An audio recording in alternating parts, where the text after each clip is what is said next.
Hello.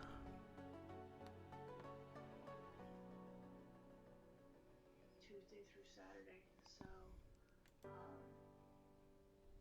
if you haven't,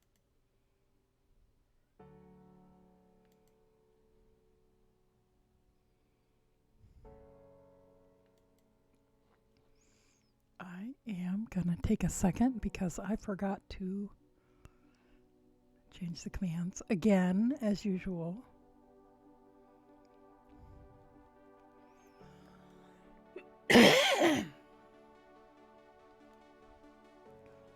Hand spun and hand dyed.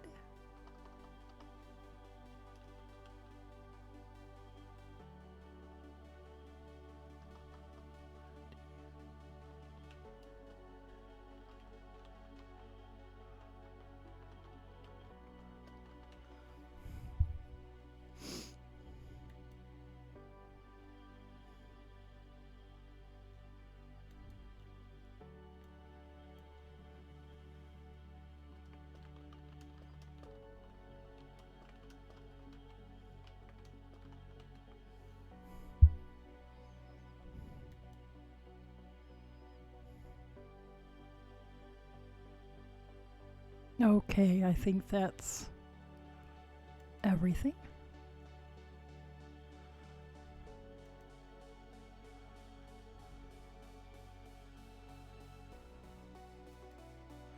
And hello, lurkers. Welcome.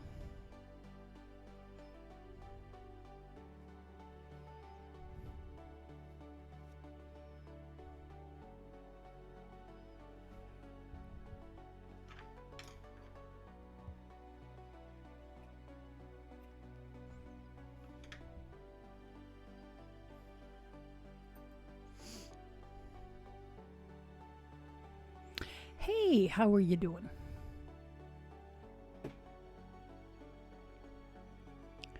I don't think I've seen you in a while. How's it been?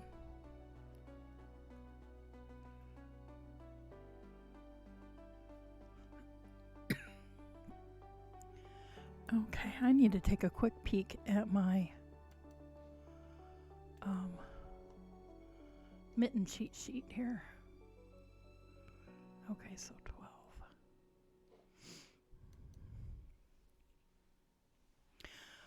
Good. Doing all right is not as good as excellent, but we'll accept doing all right in these uncertain times. 4, 5, 6. Ember says, I've not been feeling super well for a bit. Today was a little better though. Yeah, yeah, I hear you. Me too. Hey, Fiber Mage. How are you doing, ma'am?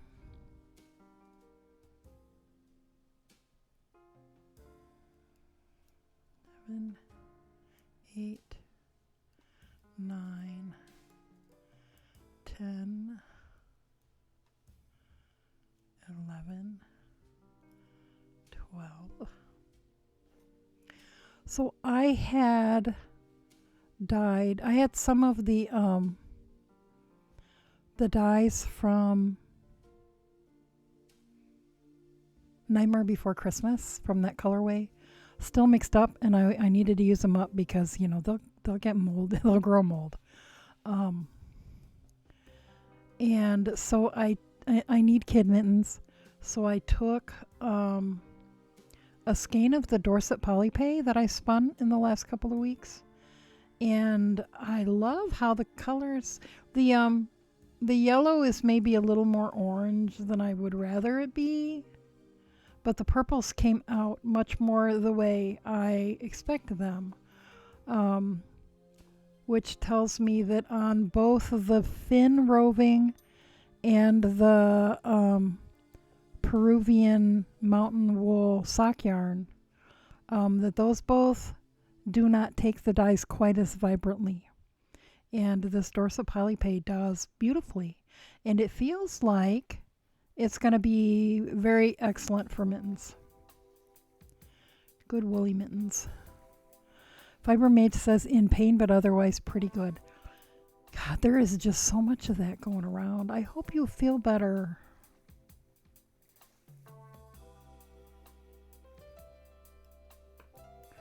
I was on my feet way too long today. I found out yesterday evening that my assistance was requested at the Weaver's Cabin this morning at 10, and I have no business being up that early for a, she says, a couple painkillers and I'll be fine. BRB. Alrighty, see you when you get back. For a make and take, we had 5 people coming. We ended up having 5 volunteers as well. We really don't need the make and takes to be one-on-one. I've done make and takes with 5 students all by myself and been fine. And this group of ladies was really good. They would have been fine. But so we had 10 people in this little itty bitty space, and I was the only one wearing a mask. And that just, what can I really say about that? And we're all shoved in this little itty bitty space, and you're trying to teach somebody, so there's no way you're going to be able to maintain a 6 feet space. But the argument is that we have bills to pay. We have to pay rent on the cabin, and we have to pay the utilities. We have to pay for our insurance, and we have all these financial obligations. So we need to do the make and takes because that's our primary source of income, to pay those bills. And I understand that, but if we have to all be crammed in that little itty bitty space, then could we please all wear masks?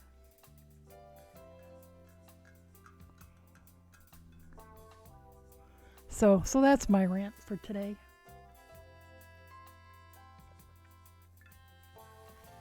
Not to mention that I was on about 3.5 hours of sleep. I came home afterwards and took a nap. That helped a little bit. 1, 2, 3, 4, 5, 6. Oops. I think I want 8 on here. 7, 8. Naps are very good. Last Saturday after work, I took a 14-hour nap. It's, there's just between all the stress and my allergies being so bad and being aggravated by the smoke plume that actually came out this far, which surprised me. Yes, that was a very long nap. But you know what? I woke up Sunday morning and I felt quite a lot better. I mean, as far as those things go, my a lot better might not be the same as somebody else's a lot better. But anyway, I stood way too long today and my knees hurt. So I did not come home and dye any more yarn like I had originally planned. Ember said, "Oh yeah, the smoke is rough. I'm in Colorado and there's a fire still burning about 30 minutes away from me." I can't even imagine what it's like to be, that close to wildfires and have that level of particulate in the air. I have asthma. I'm prone to bronchitis, prone to sinus infections, and even just, the particulate that we're getting here, you can't even smell smoke. And it's just, the sky's very slightly hazy. But it's enough to really kick my allergies into overdrive. Ember said, "But I think we're not getting quite as much smoke as the West Coast. It depends on if the wind is blowing towards us or away." Yeah. Well, and I know that there are fires out west every year. It's a fact of life, unfortunately. But I don't remember us ever being impacted by the smoke out because I'm in Pennsylvania. And parts of Michigan and Pennsylvania and New York State, we're all getting smoke plume. It's very high in the atmosphere. I mean, I don't smell smoke, but our air quality is definitely not good just lately. Not to mention that it's fall allergy time or late summer allergy time anyway. So my voice is all deep and sexy. Maybe. Deep and gravelly, let's go with that.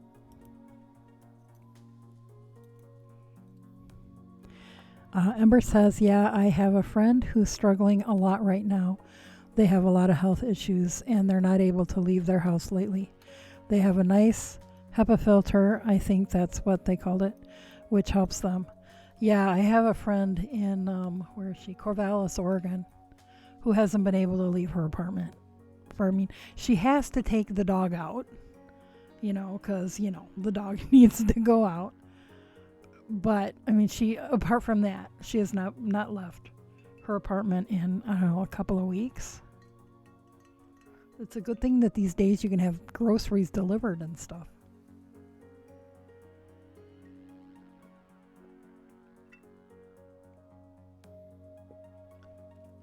Ember says, I'm surprised it's reaching that far east, honestly.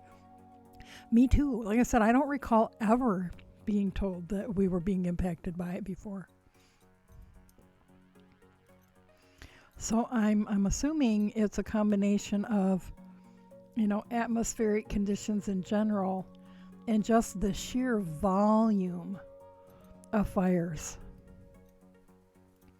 Because, I saw a map, showing where each and every fire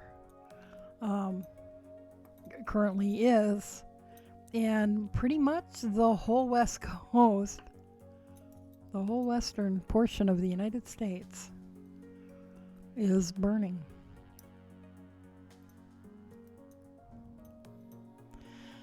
Ember says there's a ton of acres on fire right now. Colorado has several, and then up the West Coast is a ton. Yeah.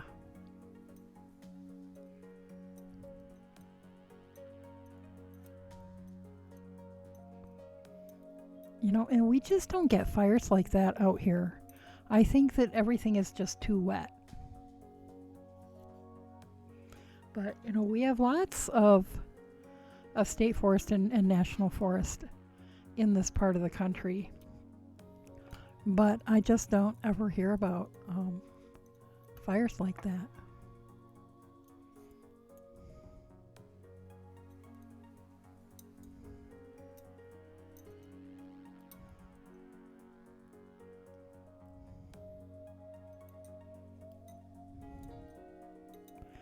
Ember said, what is helpful? That's a big issue with Colorado. We're super dry. Yeah, we're not. I keep hearing people say, oh, we need rain. And I'm thinking, my yard's not dry. And they're like, oh, I'm tired of watering my garden. Well, everywhere I've ever lived, I've had to water my garden, even if it does rain. But the soil here has a high clay content, so, it holds on to moisture, and we're more likely to have trouble in a wet year with flooding because it'll rain and rain and rain, and then the soil, or, if we have a fairly rainy summer, the soil gets saturated. And then if we start having big storms, to dump a lot of rain in a short amount of time, there's nowhere for it to go. It goes in the creek, and then we get flooding in the low-lying parts of town.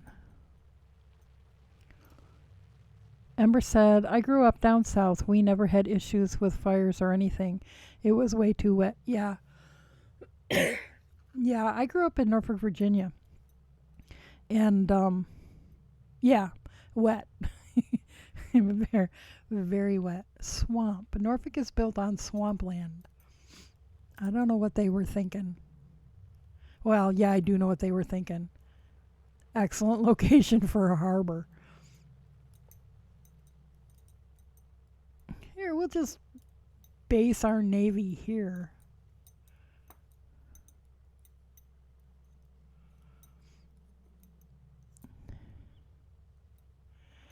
Ember says, my hometown was basically swampland too.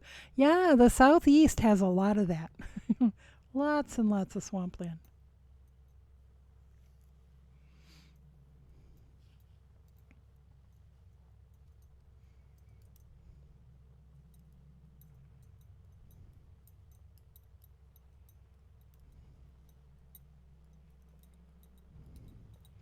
I guess we're supposed to call it wetlands these days. Lots and lots of wetlands.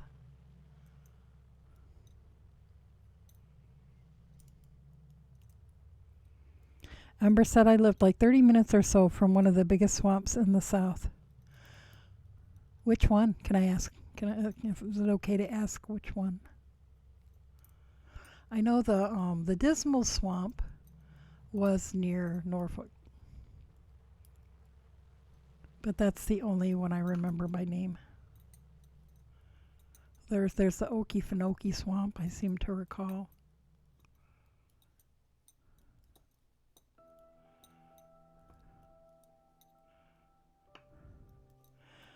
Amber says, yeah, I had to make sure I was spelling it right. It's the Okefenokee. Yeah, I've heard of that. I don't think I've ever been there, but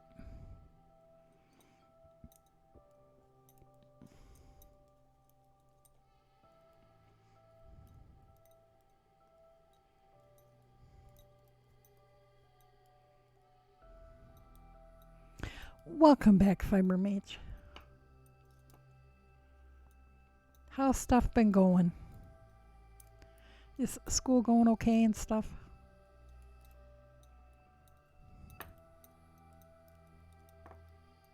And did you kiddos in bed? Do you still have company? Didn't you say you had family in town? Still have company.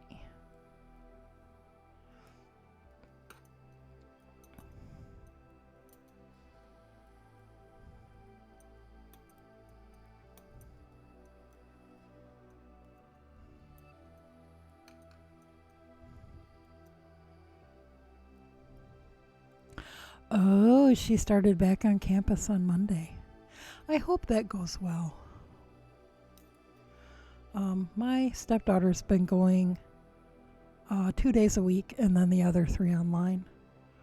And she would have opted to just go online, but because of her IEP, there's stuff she needs help with that they just can't do online. So she has to go on site for that stuff. Fibermaid said, my parents are in town, but they aren't staying with us. Oh, that's convenient. My family always stays. It's like, oh, we just pile into each other's houses.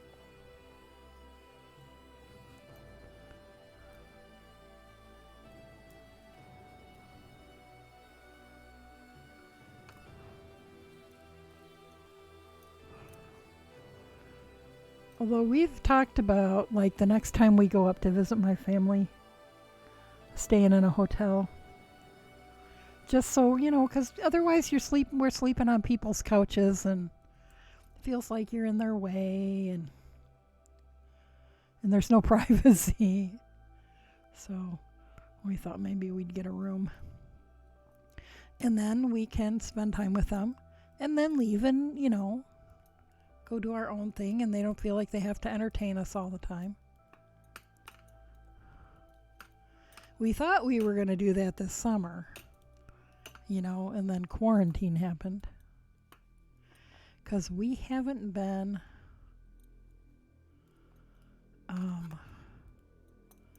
up to Michigan to see my family. Oh, wait, no. I went 3 summers ago. Or 4. I went for just a couple of days. But the last time, we all went, or last time Richard went, was for Christmas. And it was the year of I think they called it the H1N1 influenza. And my family got us really sick. So one of my sisters and her family had been really sick a couple of weeks before, but they were all feeling better. And then while we were there, the sister that we were staying with and two of her kids, so we're up all night throwing up, and we're like, oh, great. So we brought it back with us. Fibermaid said they live in a motorhome, so they just park somewhere they can hook up. Oh, that's awesome. That's awesome. I like to watch videos of people who live on the road like that in motorhomes or, campers or even in a van and think, there's something about that really, really appeals to me.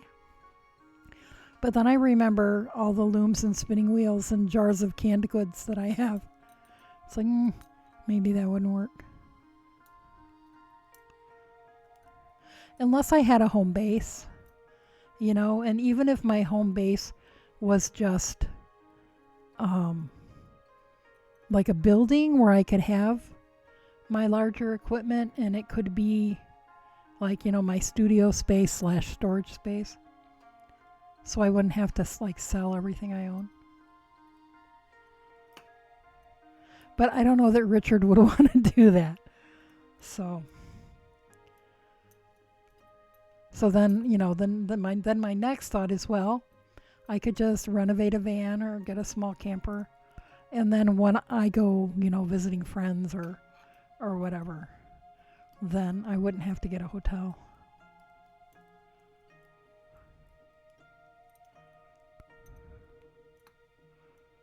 So they're on the road full time?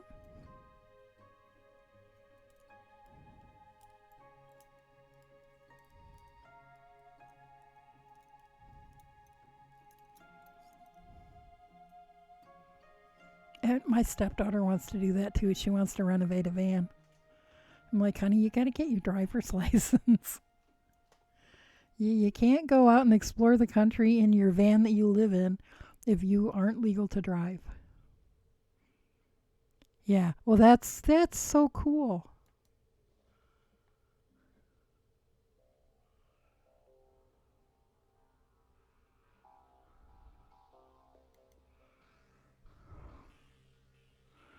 Ember said, my plan is to convert a van and travel everywhere and live in it.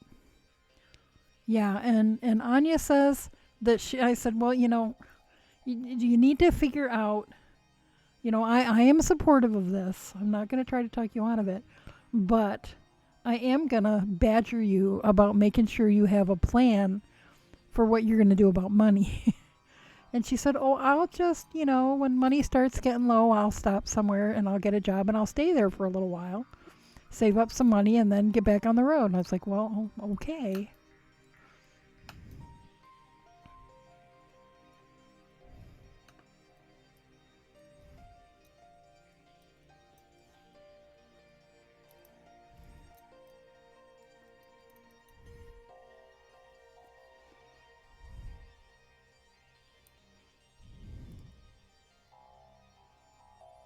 Amber says, my plan is to find work online, like freelancing or something. A lot of people do. Yeah, that's how a lot of people who are living on the road are doing it. But my stepdaughter doesn't really have any skills that she could use that way. So, but she's not opposed to washing dishes and cleaning hotel rooms and all those sort of things. Fibermaid said, I have siblings all over North Carolina, West Virginia, is that Kansas? Idaho and Arizona, so they drive all over. Yeah, and that's perfect. Ember said, and also to make crafts and sell at flea markets.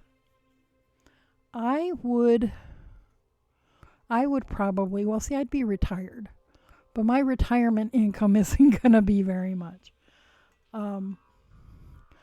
So what I would probably do, in addition to Social Security, assuming that there still is Social Security in a couple of years, when I'm eligible.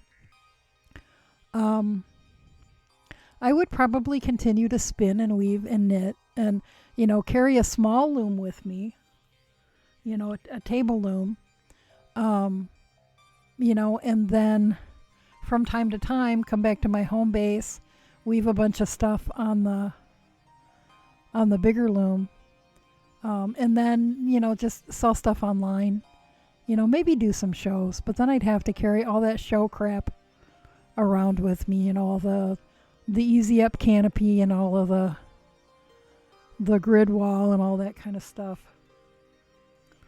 So we would see. But chances are that, it's a pipe dream and I'm probably not going to do it.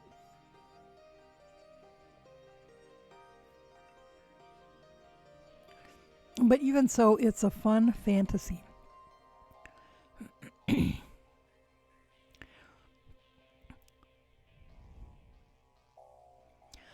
Ember says she might be able to get a job at a hotel or fast food place for a month or two at a time. Yeah, I think that's what she's thinking. It'd still be cheaper living in a van than paying rent places. Absolutely. Fibermaid said you could get a mobile tiny home. Yeah. Yeah, those cost almost as much as we paid for this house, and our house is huge. But yes, I think those are the coolest thing.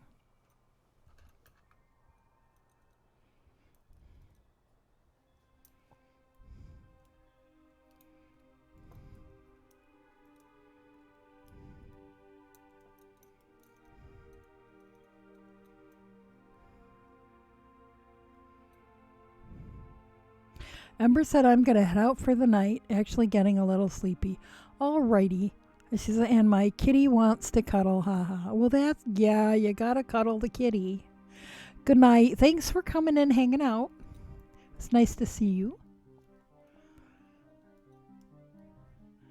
Good night and sleep well. Get some good kitty snuggles. Yeah, I'm glad you caught me too.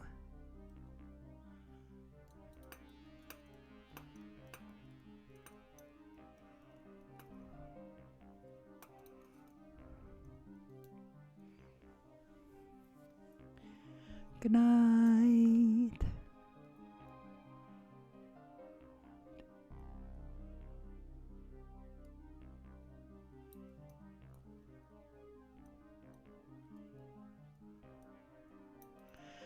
I just really wish that webcams would pick up colors accurate, or digital cameras in general. I have not had very good luck with colors photographing accurately. Now this is not too far off. Some of the colors wash out a little bit because that what looks like orange, like pumpkin-y orange, is really more of a gold that leans towards orange. And some of the lighter purples kind of wash out. Fibermaid said ice cream, apparently good for pain, lol. Hey, Bum Maid, how are you? Fibermaid, I was having a conversation earlier today. I have a friend who used to always say she had to eat ice cream when she had menstrual cramps because it was the only thing that made the cramps go away. And I'd be like, there is absolutely nothing in or about ice cream that would have any effect whatsoever on cramps. What I suspect was happening was that she so loved ice cream that it was just releasing endorphins and that made her feel better. So, it's a placebo effect, but if it works, it works. So yeah. So you're getting a nice endorphin rush from your ice cream and it makes you feel better. Yay. So how are you today, Bomba Maid?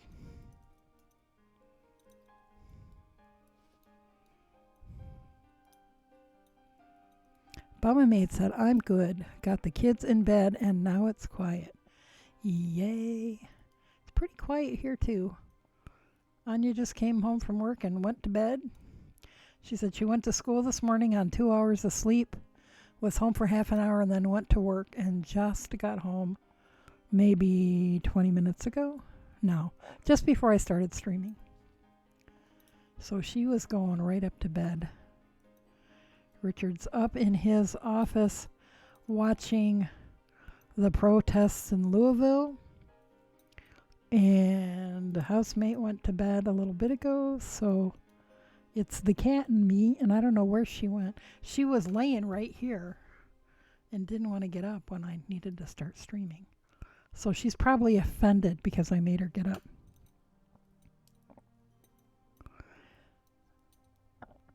Mama Maid said, depending on the ice cream, it might have caffeine, which is one of the main ingredients in menstrual pain relief pills.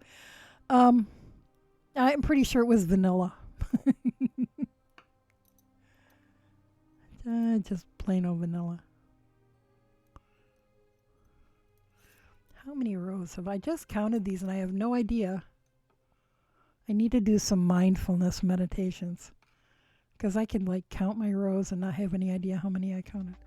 1, 2, 3, 4, 5, 6, 8, 9, 10. Well, we need 16.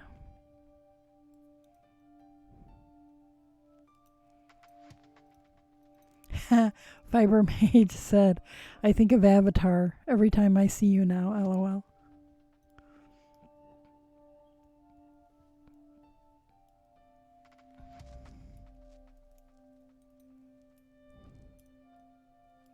Fiber Mage said I had a choco and vanilla. Sounds yummy.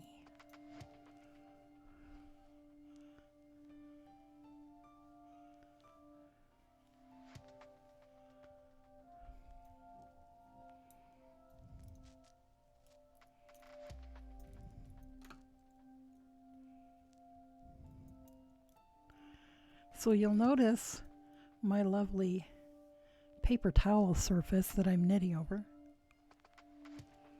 because the my tie-dye thing is in the laundry, and it's in the dryer, but it is not dry. Mama Maid said it has been so long since I've had that ice cream in the gallon tub with the fudge sauce in it. You know, ice cream in a tub. It's been decades because we got in the habit of Ben and Jerry's, and so that was everybody got their own flavor.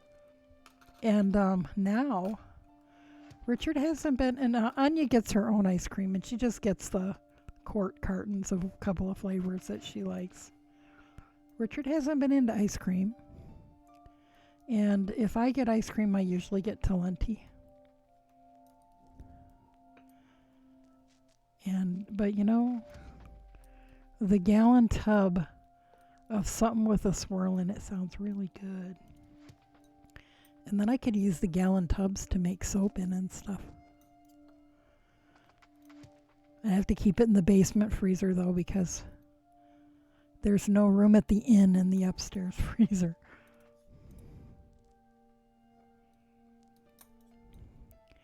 Mama Maid said, I've also been watching rigid heddle weaving videos today, getting ideas and stuffs. You know the one I'm talking about? It's in a gallon tub with a handle and you eat it with a shovel. Yes, I know. Exactly. Ice cream for large families. Mama Maid said Grandma used to keep it in the freezer in like 4 different flavors. Yep. Pretty sure my grandma did too. And my grandma made popsicles. And now we're talking back in the 1960s. But she would use the little paper Dixie cups, like the little paper bathroom cups. I don't know if they even still make those. And she would put Kool-Aid in them and stick a popsicle stick. And those were our popsicles at Grandma's house when I was a kid.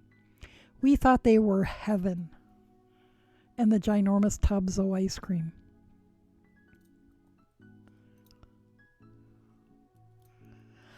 I have found, though, I have to carefully read the labels on ice cream because there are so many that are not wheat free.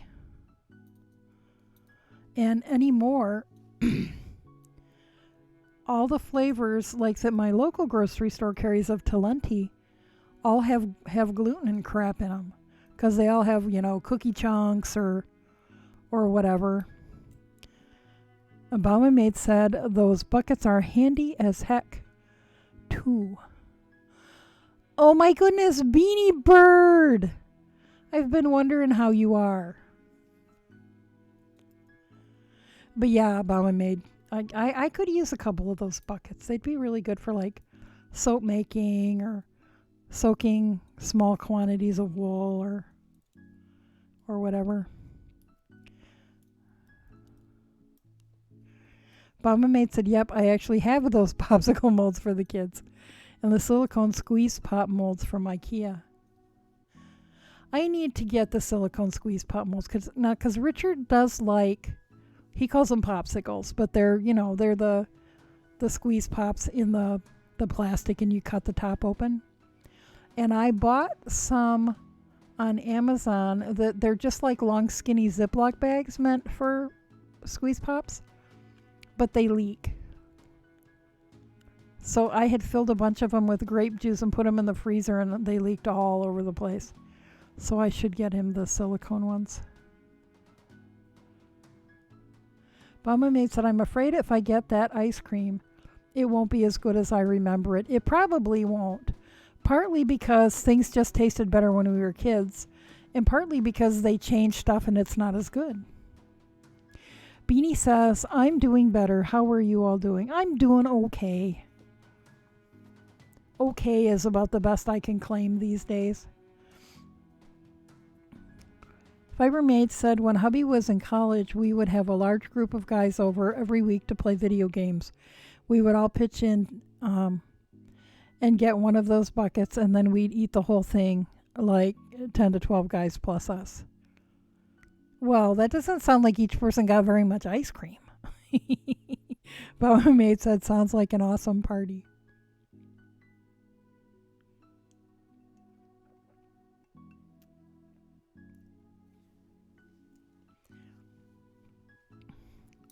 So I was saying earlier, I'm not sure if any of y'all were here, I had some of the dye stocks left from when I dyed the Nightmare Before Christmas. And they were getting to be of an age where I was worried they might start growing mold because, dye stocks will do that. And so I took one of those skeins of the Dorset Polypay, and the colors came out so much more saturated on this than it did on either the Finn Roving or the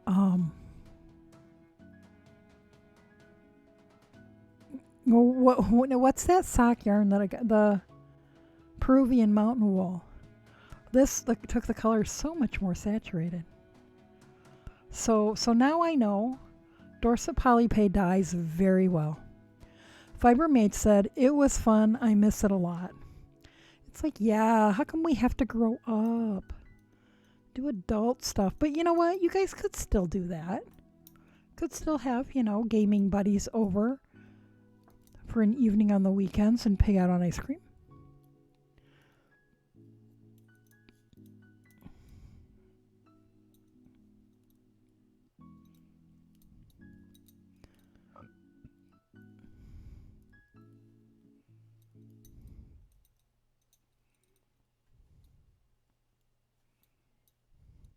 So I am definitely going to be getting more of this Dorset Polypay blend.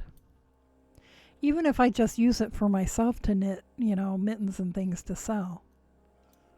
But I would probably dye some and put it in the shop. Still picking a little bit of veggie matter out of it. Fiber Maid said, problem is we don't have friends, not here anyway. But that'll come with time. I mean, do you think you guys are going to be there a while? Because you're still kind of new there, and eventually you'll meet people. Although, who am I to talk? It took me years here before I met people here. It wasn't really, I had made a friend here and a friend there. But they were all kind of transient, and I'd make friends with them and then they'd leave. It wasn't really until I started volunteering at the Weaver's Cabin that I started making friends.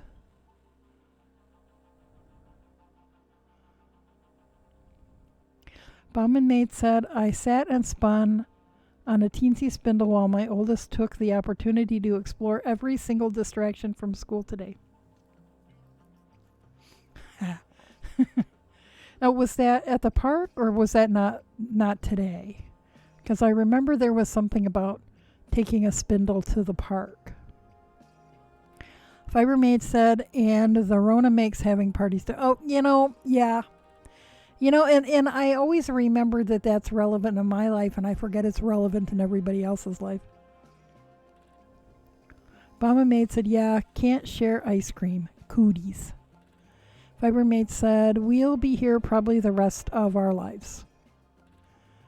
Well, so eventually you'll make friends. Mama Maid said, park will be Saturday. Okay. You'll be at the park having fun while I'll be drowning in customers.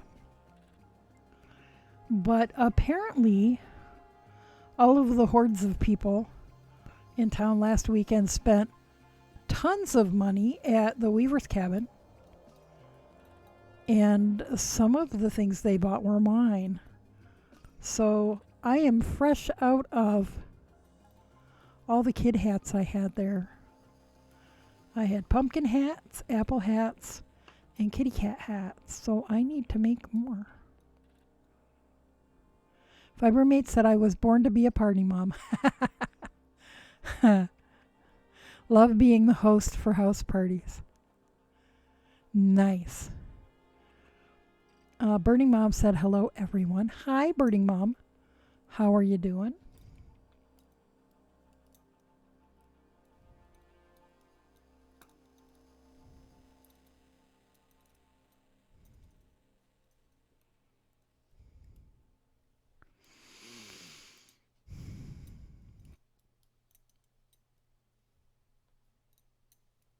So yeah, I went through my inventory that I was meaning to take to work, and I found 2 pumpkin hats and 2 apple hats. So I'm going to take those to the cabin tomorrow. And then I'm going to be dyeing some orange yarn. Because apparently I need a lot more apple hats. Bomb and Mate said, told oldest if we can get the dining room set up as a craft room, she can invite her friends over for art days. I may have had a moment of insanity. Yeah. I mean, it sounds fun. It'll be fun, they said. Birding Mom said, I'm good. Got my size 0 cables, and the socks are so much better. Oh, good. Mama Maid said, ooh, new tools.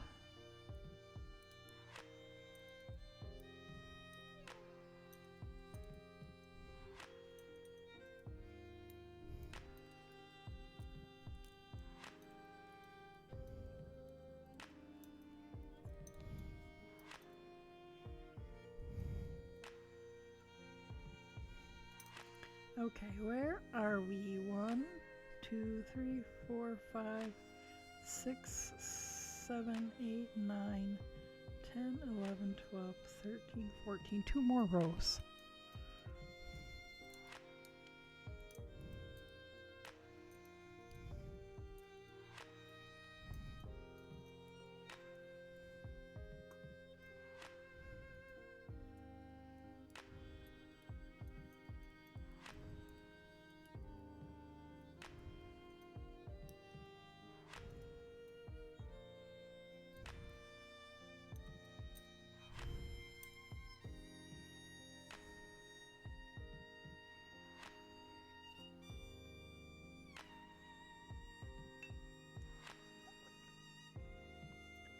Fibermate says 2 more days. So, are you having cake and ice cream?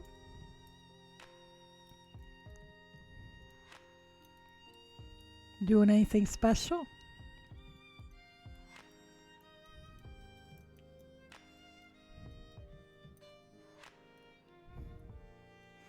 Birding Mom says, until what, Fiber Mage?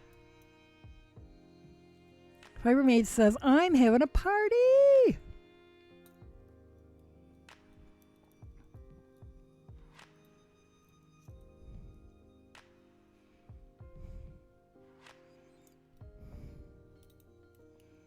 The Birding Mom says, ooh, fun.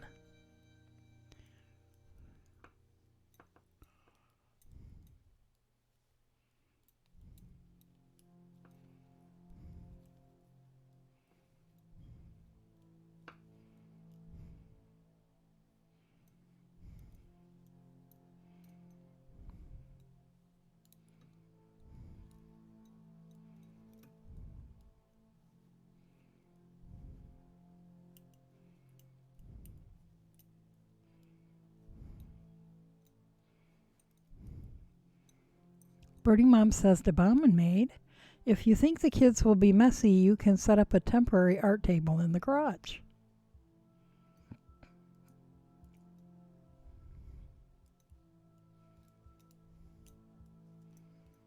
Okay, I can't remember if that was one row or two. So I have to count again because I'm a dingbat.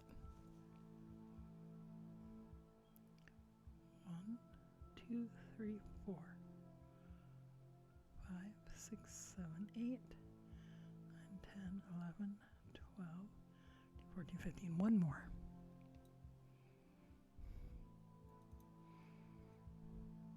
Yeah, set up a temporary art table in the garage and then hose them all off when they're done.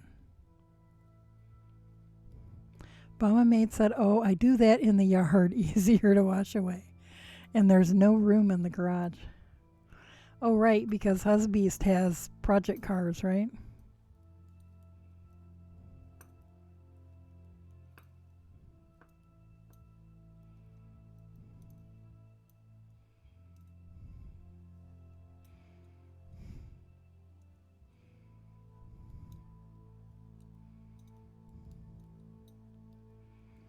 Well, she says if it's only a couple of her friends, they're relatively neat. If it's the cousins or a few of the other friends, they'll be outside.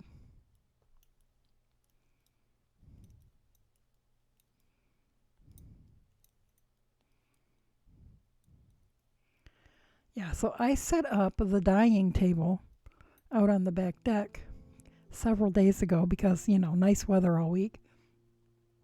And figured I'd just leave it there because it's so noisy to set up and take down. And, and the housemate sleeps at odd times, and I don't want to, disturb him when he finally gets to sleep. And so far, this is the only thing that I've managed to die because I keep having to go places and I come home too exhausted.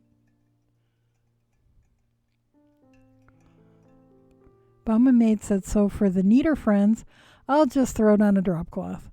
Cousins and messy friends are liable to get paint on the ceiling, so outside they go. But I also joked that I have enough spindles I can teach her entire class how to spin. Cool. Birding Mom said, LOL, yes, some friends are better than others. I had scouts, so I know all about inside friends and outside friends.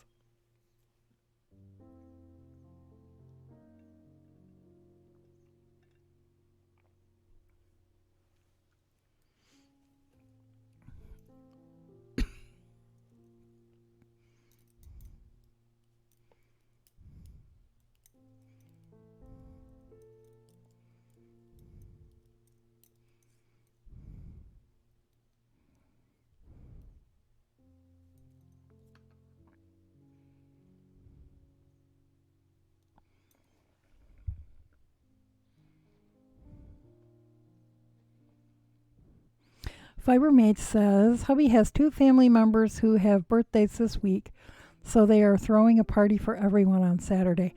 That sounds so awesome. Birding Mom said to Fiber Maid, sounds like fun. I love big family parties.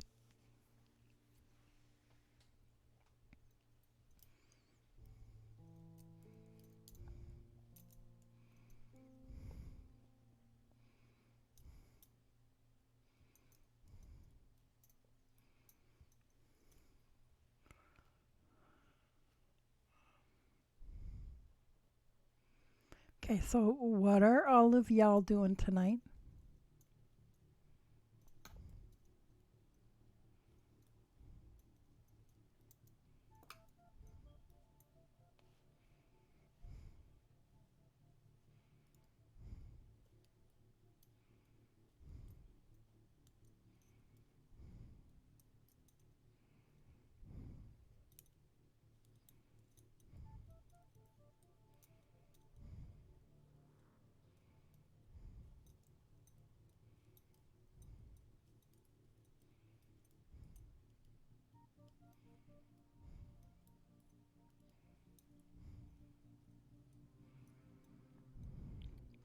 Fibermate said, "This will be the first time in nearly 10 years that I've had a proper birthday party, and I'm super excited." Yeah, my idea of an awesome birthday party is a couple of friends and I going out to dinner.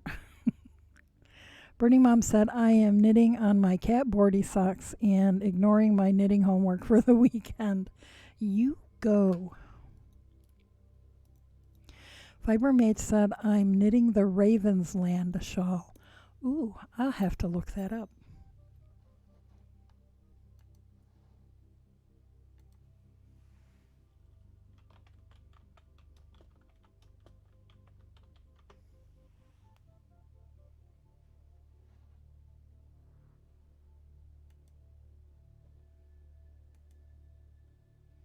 Ooh, oh my goodness, look at that.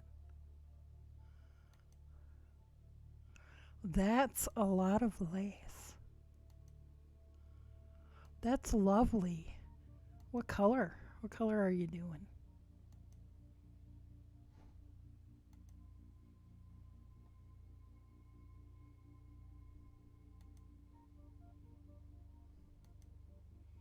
In my library.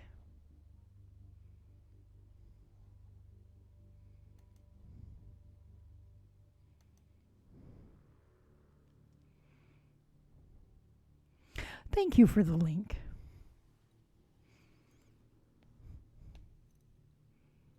Yeah, it's in my library now. What yarn are you using? What color? Color or colors? Kind of mauve. Okay, cool. Oh, excellent. Birding Mom agrees. That's pretty. What yarn?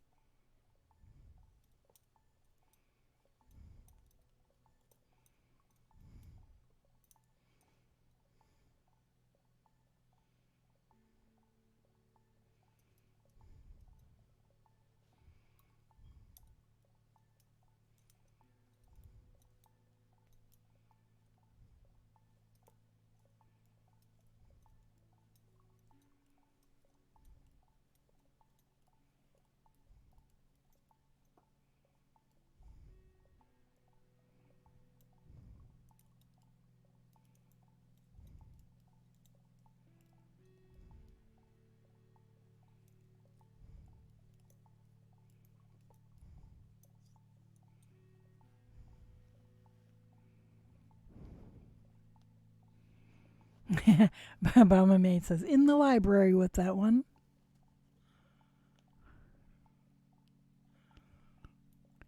Burning Mom says, "I may have accidentally on purpose gotten yarn for the lunar spine shawl when I got my size zero cable. ... Looks innocent. So what yarn did you get?" My shipping still shows um as waiting to be picked up. I'm gonna hope that that means that UPS picked it up and just didn't um scan it, since I've had that happen before.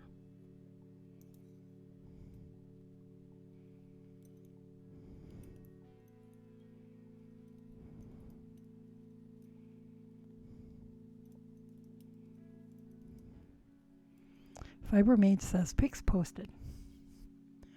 Okay. Now watch. I'm going to open Discord, and it probably hasn't been opened yet today.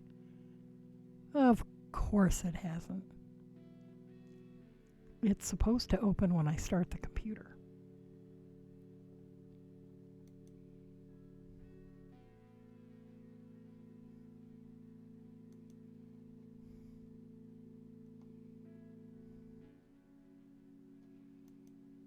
Ooh, pretty color.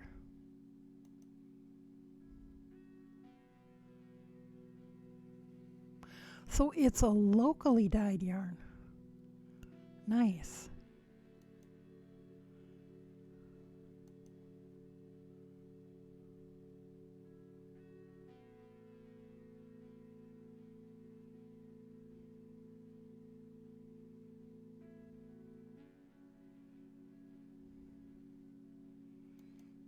Very nice.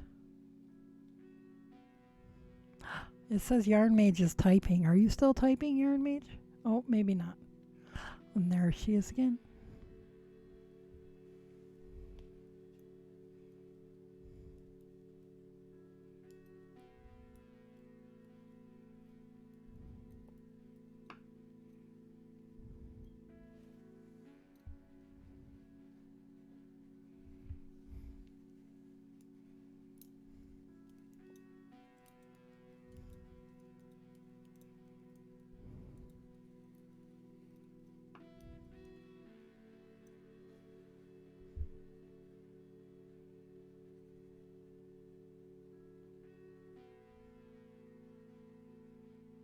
I love that dishcloth.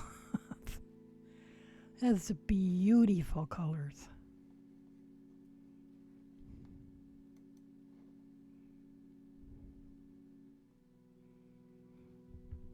Birdie Mom says Malabrigo Machita in eggplant main color, a dark purplish gray, and desert tan with heavy orange and lighter eggplant speckles.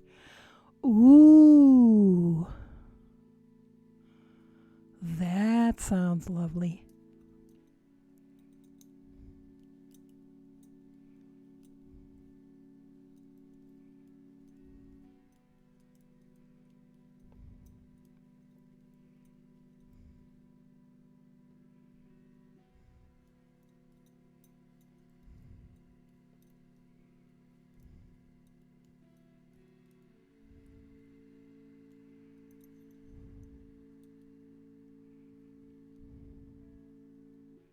Now, see, now I have to look that up too.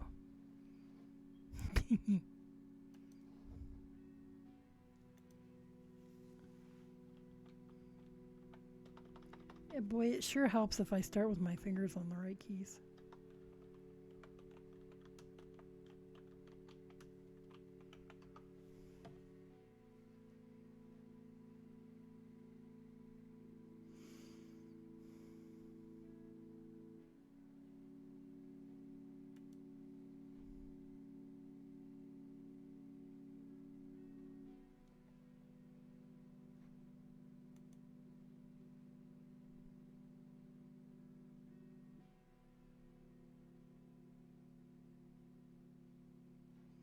Okay, there's the eggplant. That's lovely.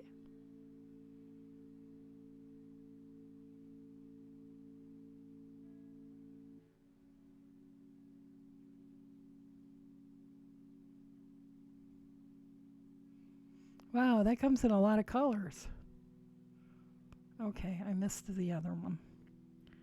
Scrolling, scrolling.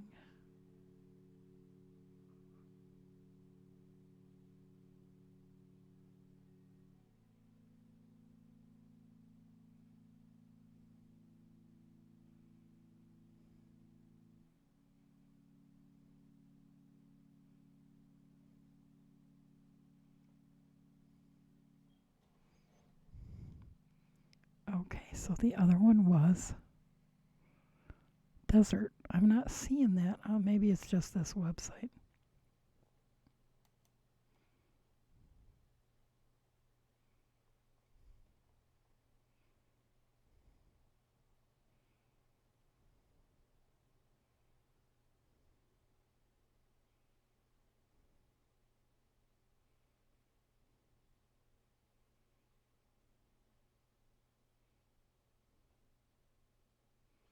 Okay, I'm gonna look on somebody else's website. So there. Oh, could just look on Malabrigo's website.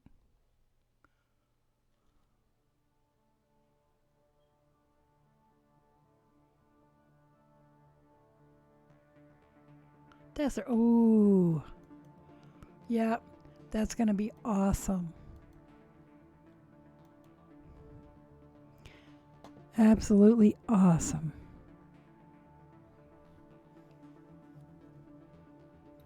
Y'all are so inspiring. Well, I am telling myself that I am going to dye my own. We'll see how that goes.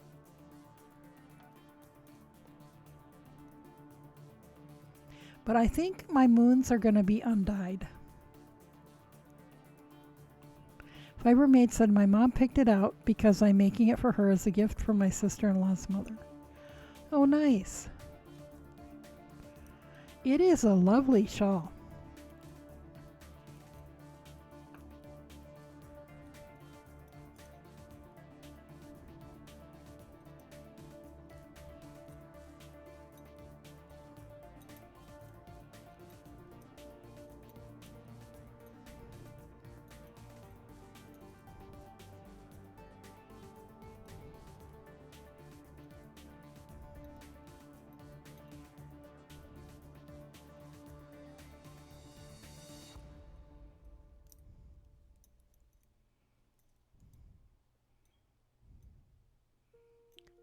One, two,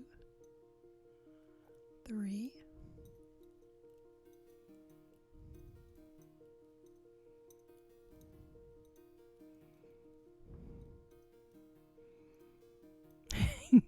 Bauman Maid said, goes digging through my favorites and library on Ravelry again. Yeah, I should do that more often. Because I tend to go looking for, new patterns and ignoring the ones that are already in my library.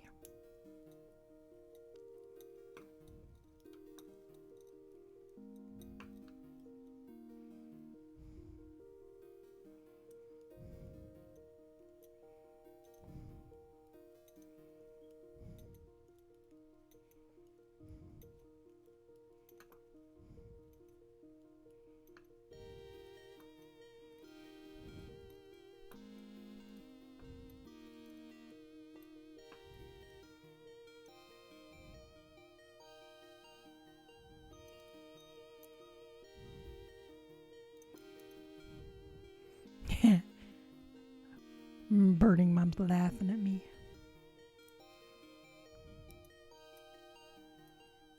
But it's like, y'all just keep introducing me to all these awesome patterns that I had not seen before.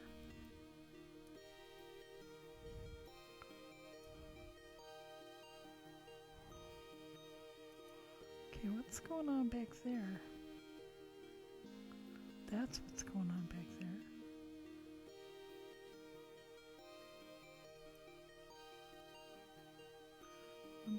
One, two, three, four.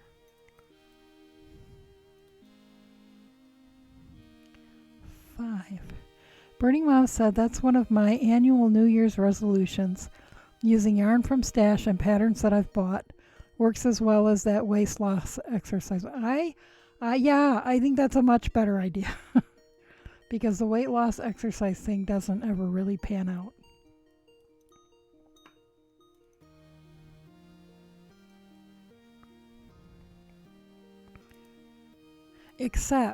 Except for the 1 year that I gave up wheat after the holidays.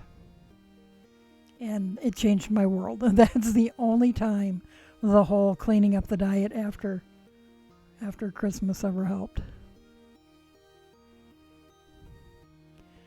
Bomba Mate said, I've been looking for a shawl, scarf, stole type object for the Fairy Fart spin from TDF 1.0. I saw Boss Kitty's Fairy Farts. That's very pretty. It's not how I imagine Fairy Farts looking, but it was very pretty.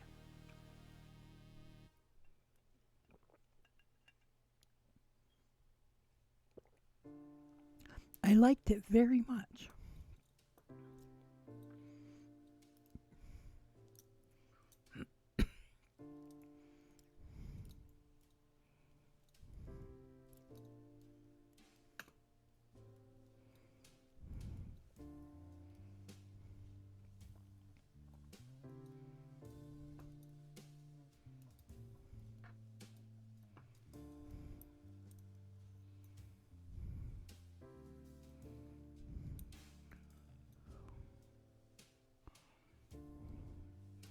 Birding Mom said, how much and what weight Bauman made and just one color?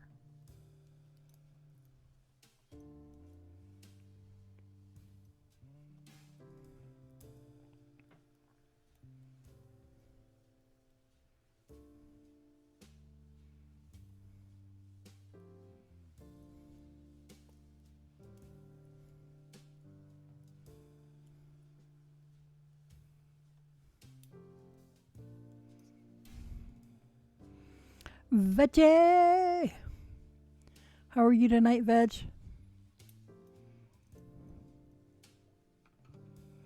Bauman Maid said around 700 yards, lace weight, variegated.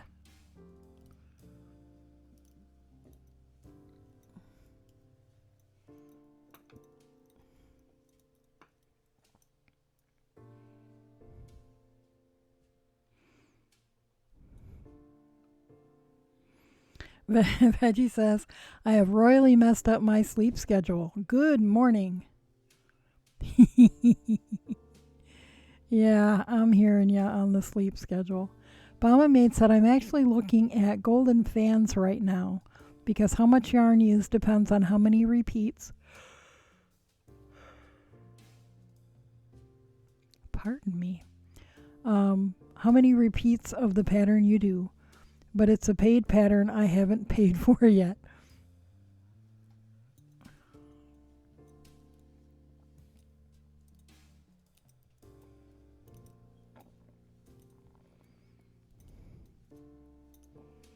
Yeah, we're almost at the end of the month, aren't we? So I have a commission check or a consigner check coming from the gallery, and I should have money from the Weaver's Cabin in the next couple of weeks.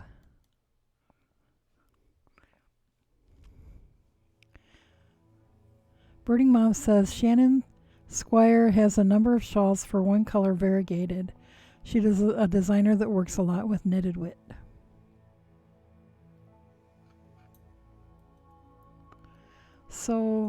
So yeah, I don't know how much I've got coming from the Weaver's Cabin, but apparently the massive number of shoppers in town last weekend lost their minds at the Weaver's Cabin to the tune that I'm out of children's hats.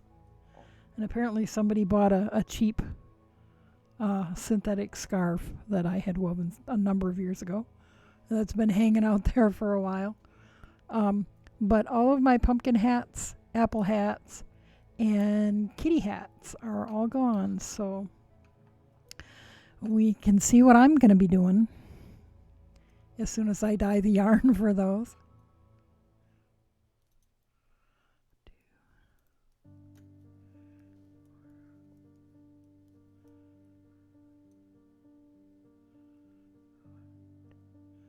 Two, three, four, five, six,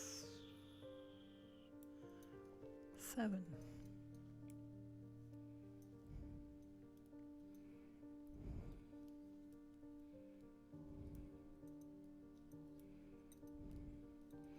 Mama Maid said, this was the yarn I made with the Chromatophobia pink colorway from Fragile Fiber. It's colorful and it barber pulled a bit.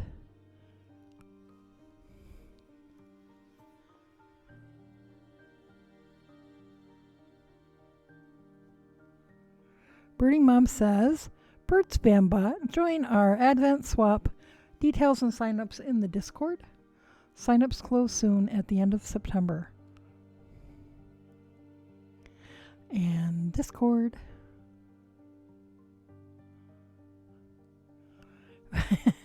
Veggie said, it's fall time. Pumpkins and apples are a thing. Who even likes cats? Hey, cats are a fall thing.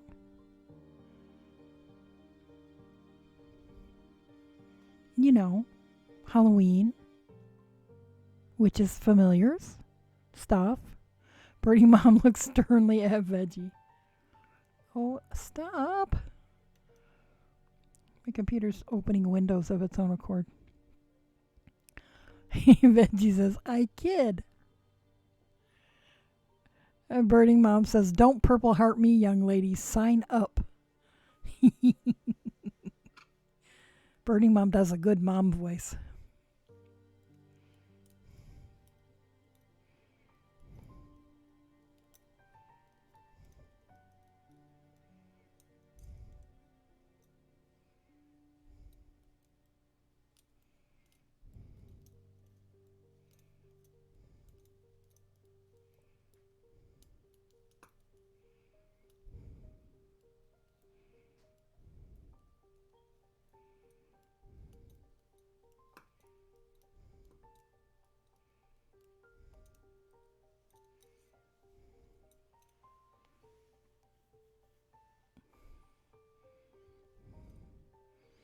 Mama Maid said, oh my God, I don't even own size 17 needles.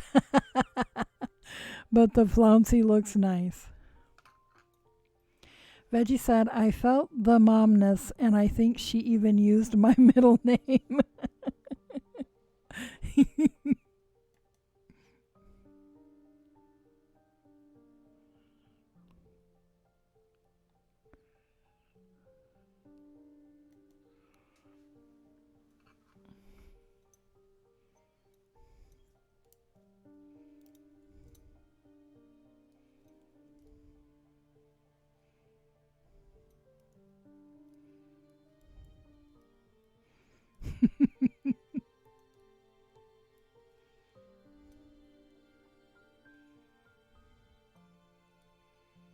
I love that you guys make me laugh all the time. What were we saying about endorphins earlier?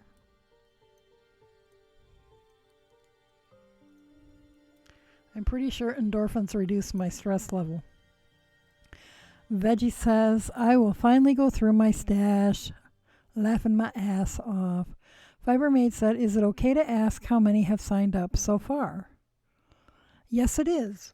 But Birding Mom will have to answer that because I have no idea. Birding Mom said, I can cycle in the cats' names too if that will make it you feel it more. Mama Maid said, endorphins are amazing.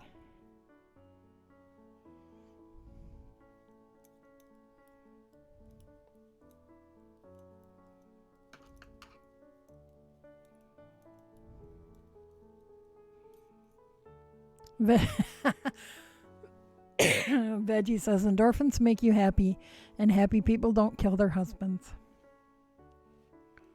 Should we be worried, Veggie? Should we make you laugh more?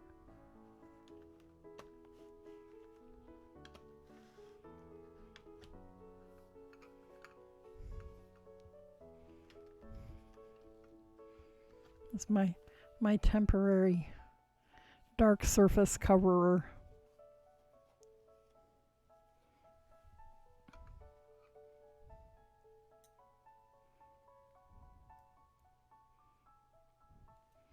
Veggie says, haha, it's from Legally Blonde. I have never watched that. Birding Mom said, we have 4 or 5 confirmed and 1 more feeling the heat.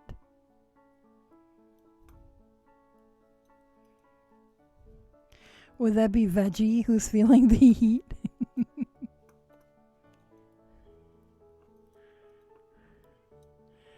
Veggie says, temp has gone down. I feel no heat. It got hot here this afternoon. It's supposed to be in the high 70s and low 80s the rest of the week through the weekend. What the hell?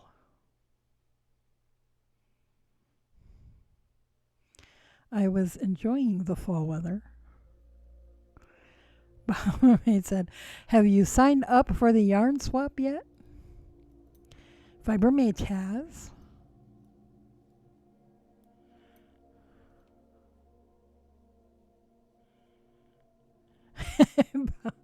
Maid says, sign up already. Don't keep us waiting with bated breath. Birdie Mom said, LOL, I'm feeling the heat from the kitchen. I have a cat flipping an empty metal food dish. Be right back. They know how to get your attention. Bauman Maid said, I have way too many of these points laying around.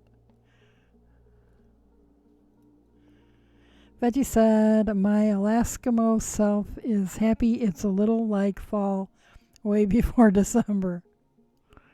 Fiber Maid said, I wish it was in the 80s this week. Veggie said, free bird!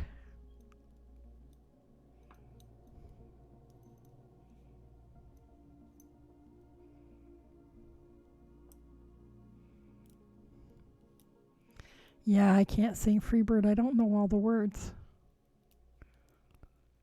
Veggie. Am I doing this right? Yes, you are.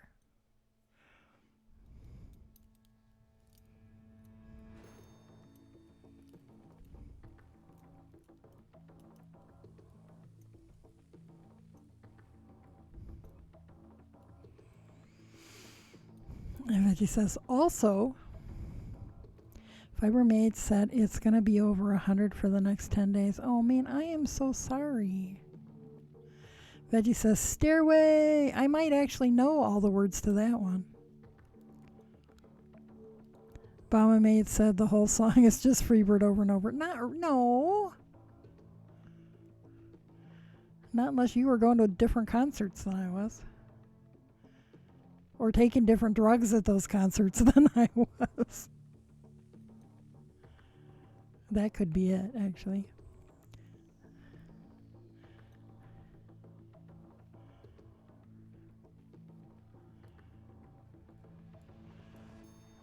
One, two, three, four, five, 6, 7, 8. Could it be?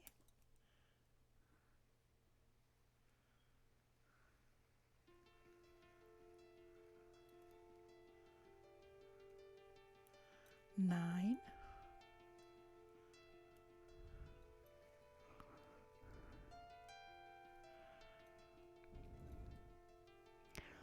Bama Maid said, ever heard In the Garden of Eden, Inagata Davida Baby? Yeah, I grew up in the 60s and 70s, so, I know these songs.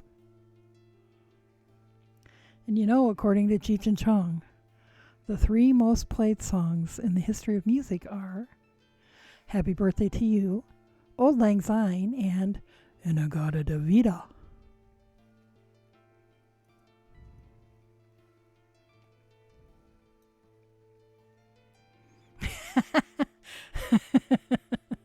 Bama Maid said, or AC/DC's famous song, Dirty Fleece, Done Dirt Cheap.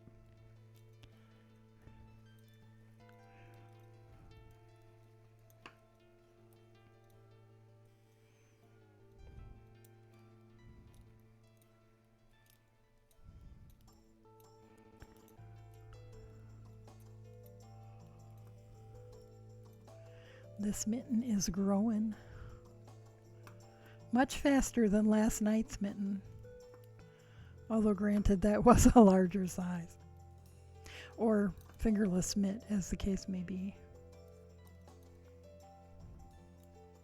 Bama Maid said, I was way too old when I found out they were saying words in Inagata Davida. I have now succeeded in making AutoCarrot choke that one down.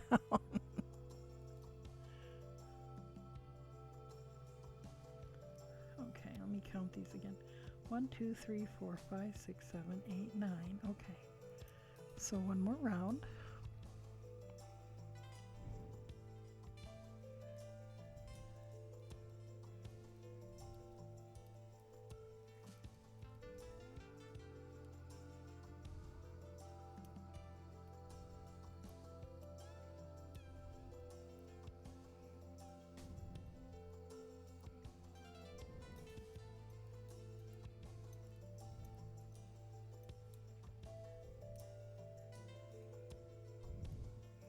Fibermaid said, well, I would stay, but I cannot keep my eyes open, so I'm going to go to bed.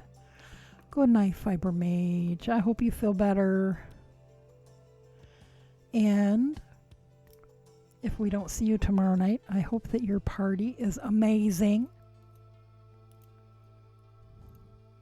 And happy birthday to you. Happy birthday to you. Happy birthday, dear Fiber Mage. Happy birthday to you.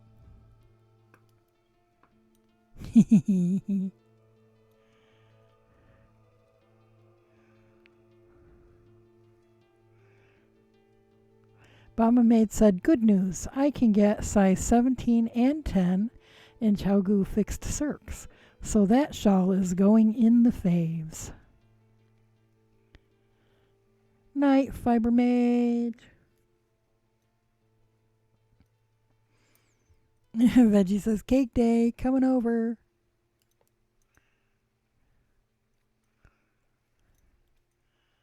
Okay, now we need the itty bitty teeny tiny thumb stitch holder. I just think these are so cute. Just right for a thumb.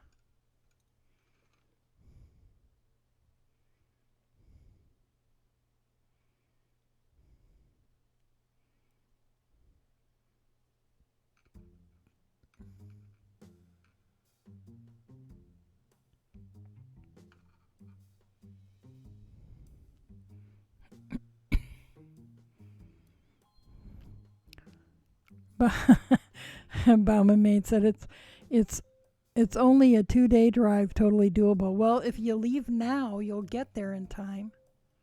Because she said 2 days. Bauman Maid said that's a diaper pin. I don't think it's even as big as a diaper pin. And it's not pokey. And she says, I know it's not actually, but that's what it looks like. It does.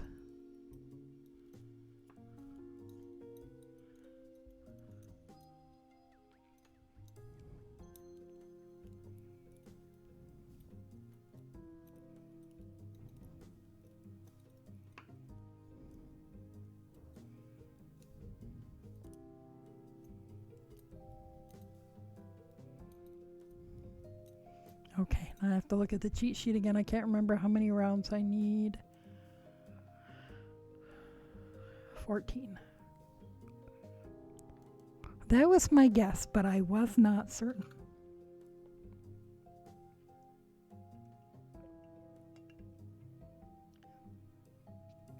I think on break I need to water down my lemonade.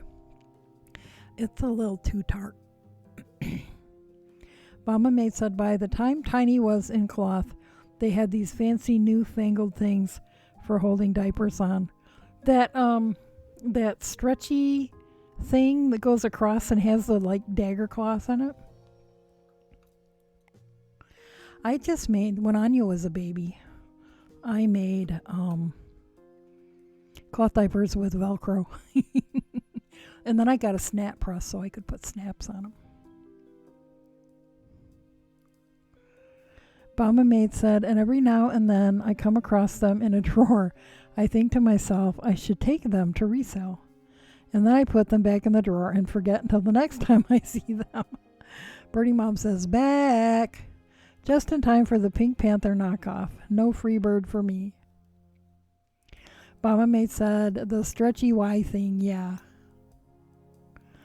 Veggie says, yikes, that thing sounds dangerous. No more dangerous than diaper pins. Although we found back in my cloth diaper making days, someone on the cloth diaper Yahoo group found that you have to be careful which side of the Velcro you put in which place on the diaper. Otherwise, your baby will stick to the carpet.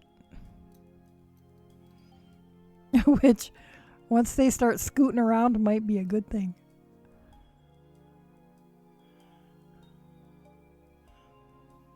Birding Mom said they had Velcro things which picked up lint and animal hair and all kinds of stuff when they crawled. Yep. Yep, if it didn't just go ahead and stick them to the carpet. Bauman Mate says, more cowbell. And Veggie says, gets kicked out. Nah. Oh, I missed. She said, more Freebird. You can yell for Freebird all you want. I can't sing it. I don't know all the words.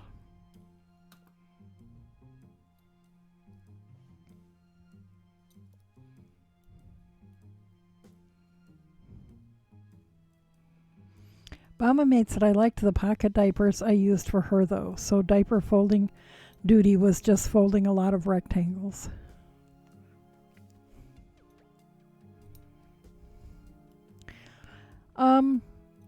Yeah, we used pocket diapers some, but I liked the fitteds. I used to make patchwork ones, and little squares of leftover cotton prints, and I made diapers out of some of Honey Bunny's old tie-dye t-shirts that were starting to get holes in places. So that was fun. Mama Mate said, I had the stretchy thingy. Used them maybe 3 times when she had diaper rash and needed just airtime in a flour sack towel. That's a good idea.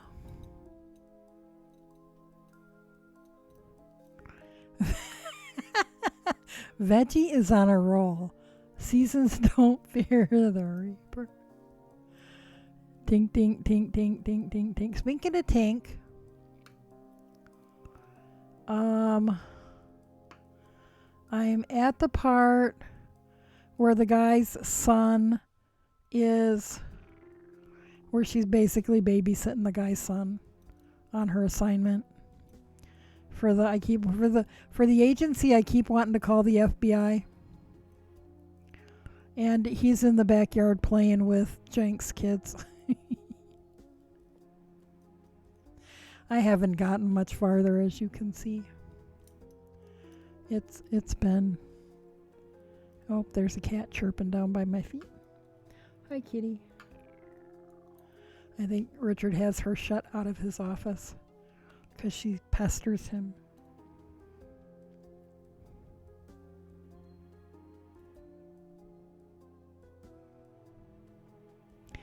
Mama Mate said, every time my friend said her boy came home from daycare with a rash, I told her to just do airtime. Yep, naked baby. Now he goes streaking through the house on a regular basis. Yep. Wait till she calls the entire Pixie family the Disney Nightmare. She did. He was like getting dive bombed by a Disney nightmare. I also caught a reference to Sarah McLachlan, you care, Sarah? Yeah. He asked her if she lives in a church, and she says, yeah, but I don't sleep with voodoo dolls. That's a direct reference to a Sarah McLachlan song.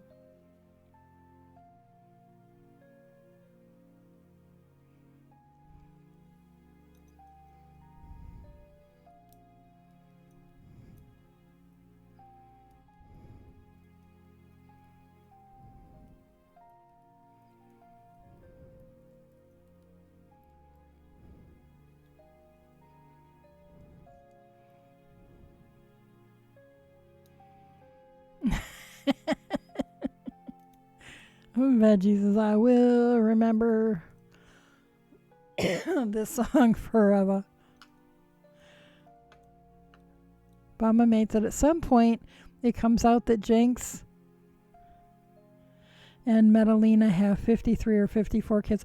See, I wondered because there are always references to the vast number of children he has, but yeah, no wonder he wanted a wish for interfering with his fertility. Mama Mate said there are a lot of references like that scattered through the books. Yeah, that makes it so much more fun to read.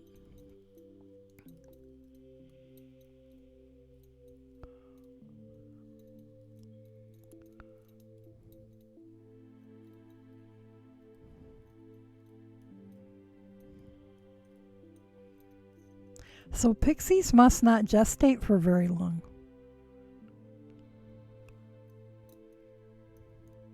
Either that or Jenks and his wife are a lot older than I imagined.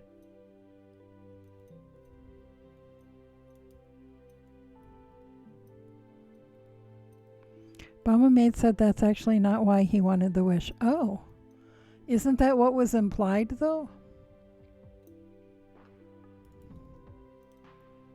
Something about so she wouldn't leave him because I don't know, maybe I misread or misremembered. Birding Mom said, keep it up, Veggie, and I'll make you grow back a mullet or a perm with me just for old time's sake.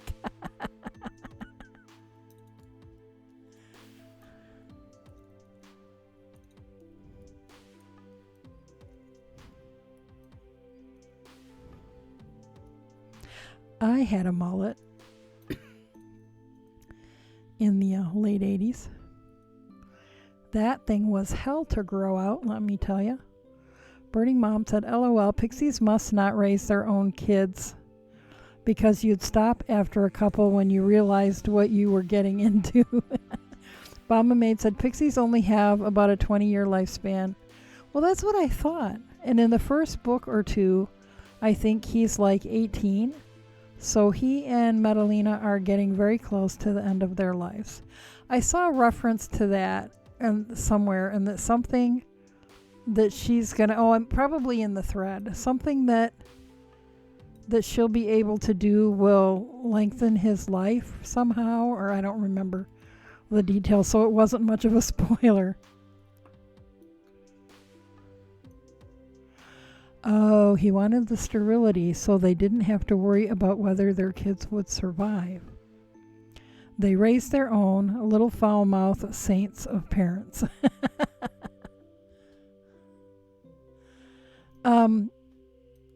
I just started the second book, or third if you count the turn. But the actual second book in the series.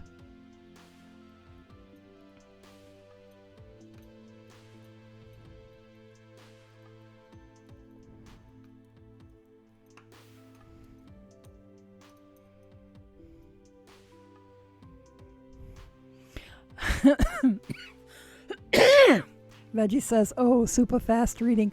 Not really, because I took a break in between 1 and 2 to read Oren's most recent book that came out, which is the second book in a 3-part series, and then came back to, and I haven't had a lot of opportunity to read in the last, this week at all, compared to how I usually read. Veggie. Bauman Maid said, the turn I don't count for the timeline. More just, yeah, and it's a prequel. So it's not, I'm on the official book number 2 right now. Veggie said, a detour? Hadley, watch out. Birding Mom says she's cheating on your books, Bauman Maid.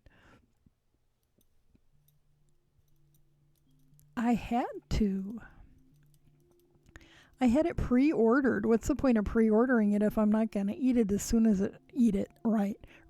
as soon as it drops in my library? Mama Maid said I can't say anything about that.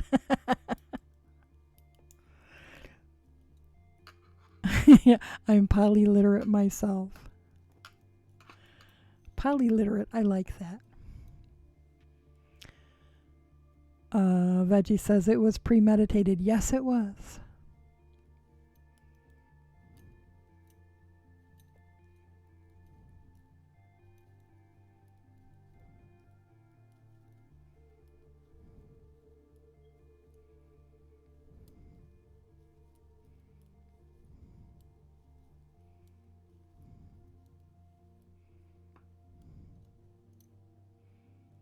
Yeah, in the third book, I have no idea when the third book is going to be out in that series. So, Although I also have pre-ordered the next book in the bioluminescence series, which I was just going to say won't drop for a while, but actually sometime in October. So, and it is almost that now. Veggie says nothing is sacred. Yeah, polyliterate. That absolutely.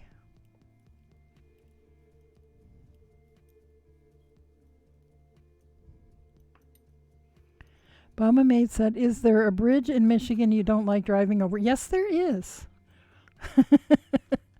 She said, "I seem to remember that being said at some point." Actually, there are two bridges in Michigan I don't like driving over, but one is short and over in moments. The other one is 5 freaking miles long. Do you want to see a picture? I could show you a picture.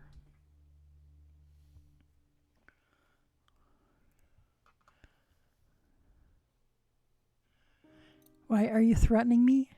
Threatening me with the Mackinac Bridge?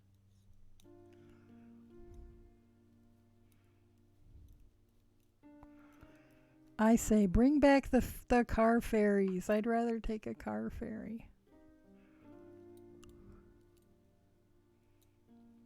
Veggie said, I can feel the vertigo. Yeah.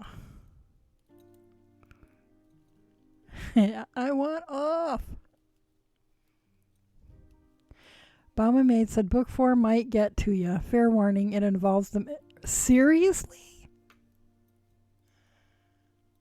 Yeah, I can read it. I just can't drive over it. It's all I can do to be a passenger.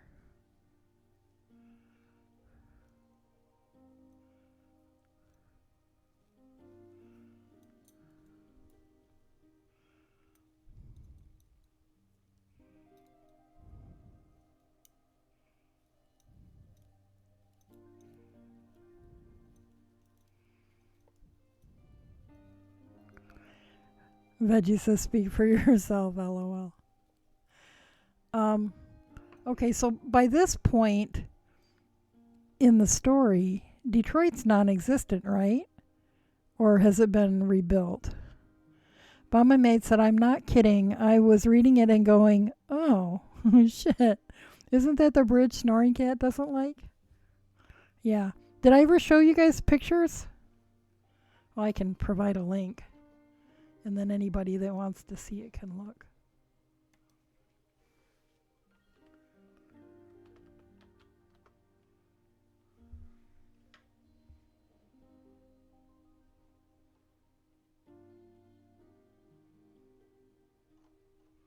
I didn't look for Google Maps. Stop it.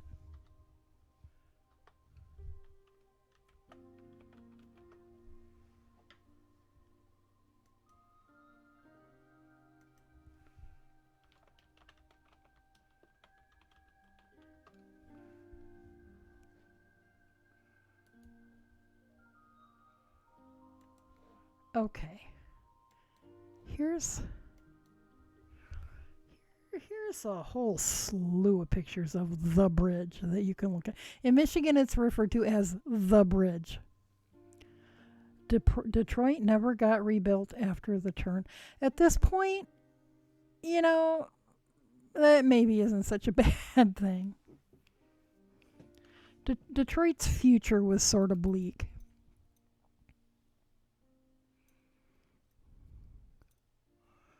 Need a picture for Glenn? Does Glenn need to see the bridge?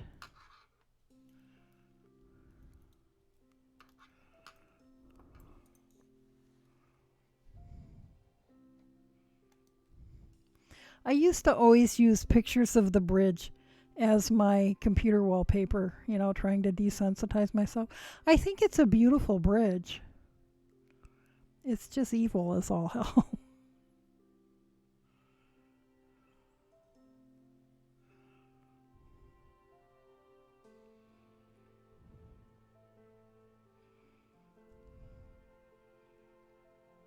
And every year on Labor Day, they have a bridge walk, and the governor walks across the bridge with a bazillion people, none of them being me. I don't know if they did that this year, though, because of of COVID protocols and stuff. Michigan's governor is pretty serious about that stuff.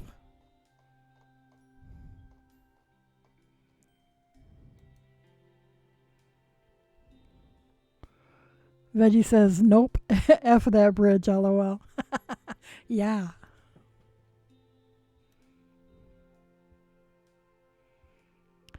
Bama Mate said, no, we have pictures of famous-ish type people in the thread for the different characters. Oh, I haven't gone and looked at the thread just recently. Birdie Mom said, LOL, it's tiny. In your dreams, Birdie Mom. Don't try to drive the Washington or Oregon coast because they have two huge bridges over the Olympic and Columbia rivers. Yeah, I won't be. I am aware. I will not be.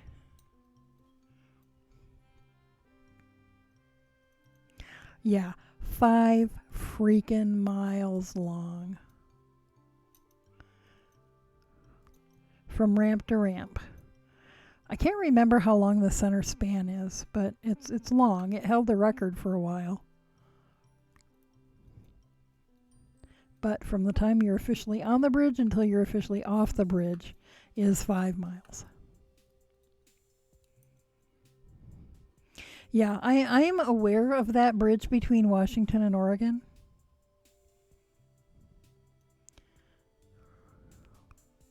Veggie says, be right back. Yeah.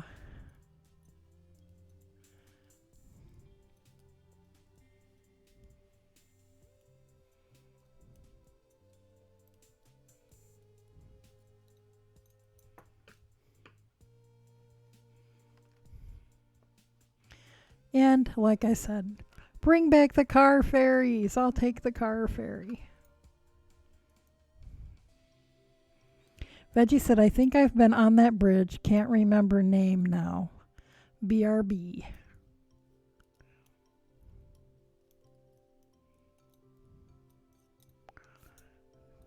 Let's see. Get an idea where we are. 1, 2, 3, 4, 5, 6, 7, 8, 9, 10.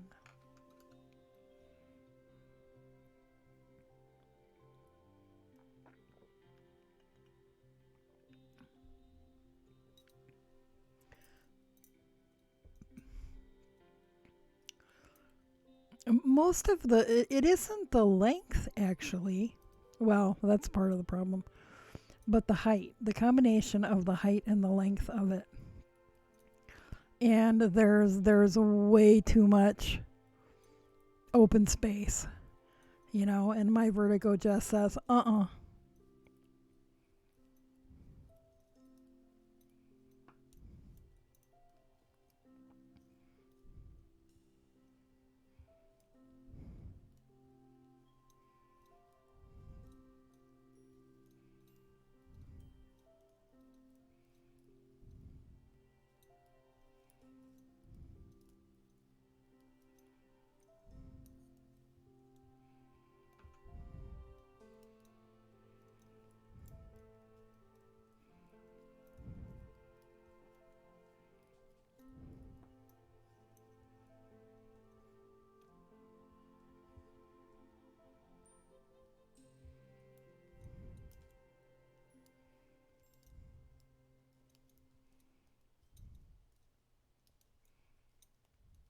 There's actually a bridge over, God, what river? The Beaver River, I think.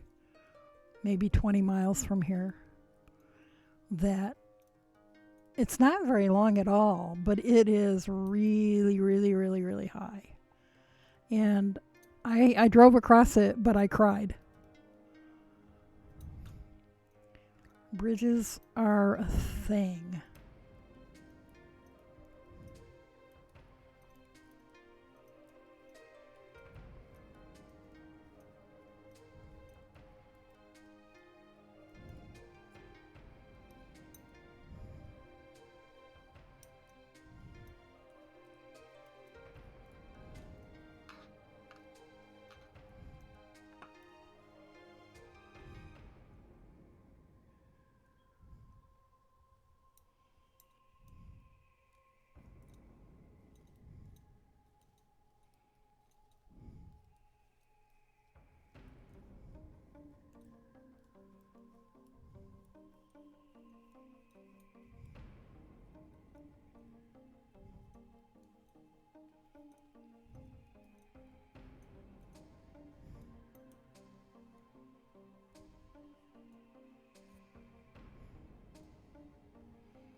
Whoops. I was going to rib for a second there. Mama Mate said, I'm pretty sure most of the trip back from Baton Rouge was a bridge over the bayous. Yeah, I wouldn't be surprised. But if it's not, very high up above the water, I'm a lot more okay with that. I remember driving the oversea highway from the Florida mainland to Key West when I wasn't driving. I was like 13. But I don't remember really having trouble with that. Hey, Knots and Stitches, how are you?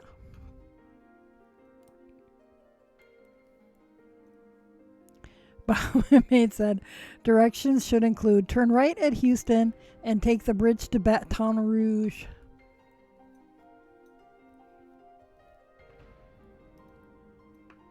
Okay, so here's a dumb question. Rouge means red, correct? What does baton mean? Are they talking about a red stick? Knots and Stitches says, swamp bridges suck, Bauman Maid. Bauman Maid said, it's not high up enough for little marsh boats and the few surface roads that exist.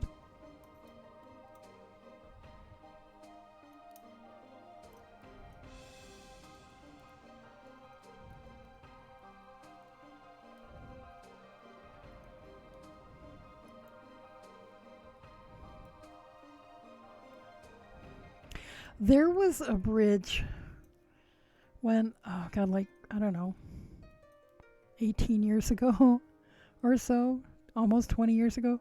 Richard and we went to Michigan to my nephew's graduation.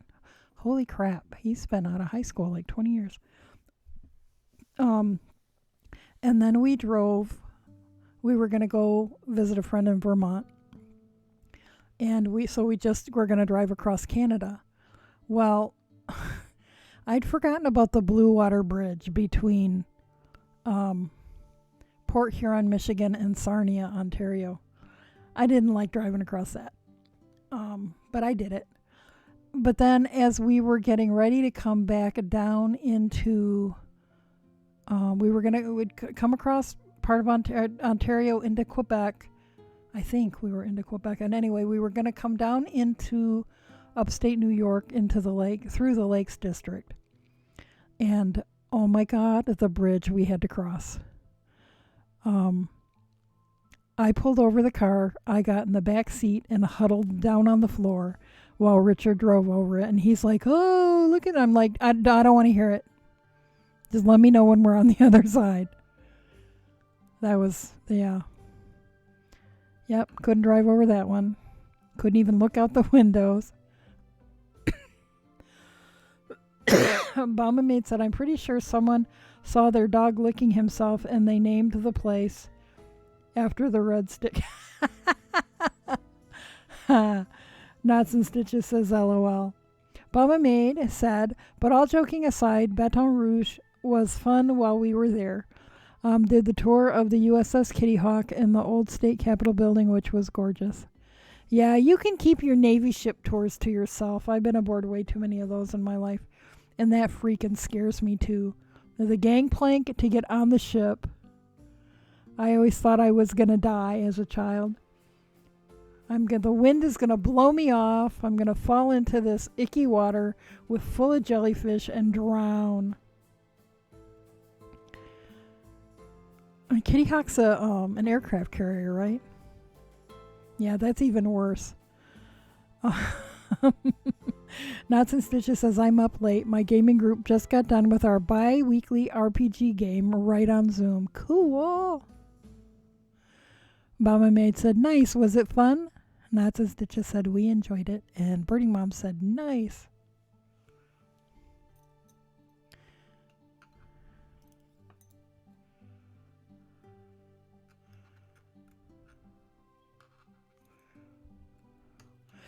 Mama Maid said, we did the Kitty Hawk because it's the last ship in the same configuration as the ships my grandfather served on during World War II.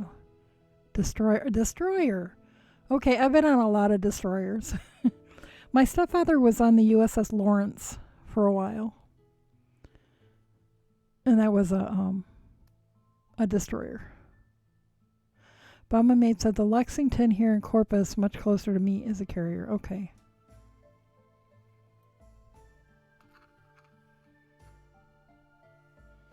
The ships I remember the most being aboard were the Lawrence, which was a destroyer, and was DDG-4.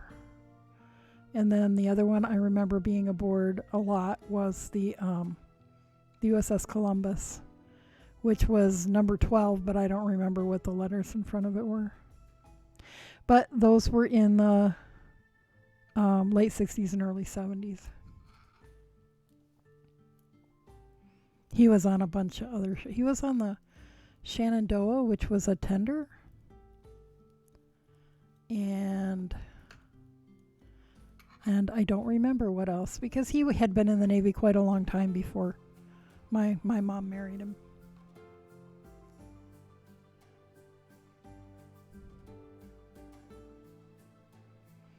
Birdie Mom said, was it built during World War II or before? Which one, the Kitty Hawk or the Lexington? Mama Maid said, and Robin was 2 when we were on the Kitty Hawk. And let me tell you, wanting to explore all the things while carrying her was absolutely terrifying on the stairs. Yeah. Yeah, I hear you. You know, and sometimes, you know, it's like whenever the ship would come back from overseas, we'd have to go to the piers and wait for the ship to dock, and then we'd have to, if he was off duty, we'd wait for him and just, go home. If he was on duty, we'd go aboard the ship.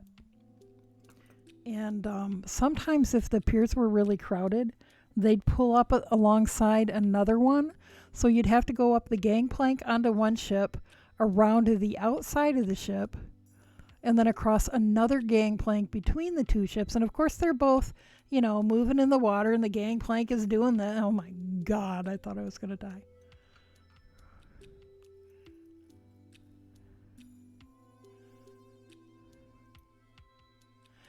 Veggie says, oh man, I miss game night.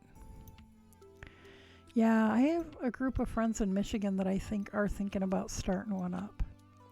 But it might not be till spring because people got stuff going on. So, if they're willing to do it over Zoom, or Skype or something, I could do that. Of course, I haven't played a tabletop RPG or whatever you call it, like Dungeons and Dragons, since I was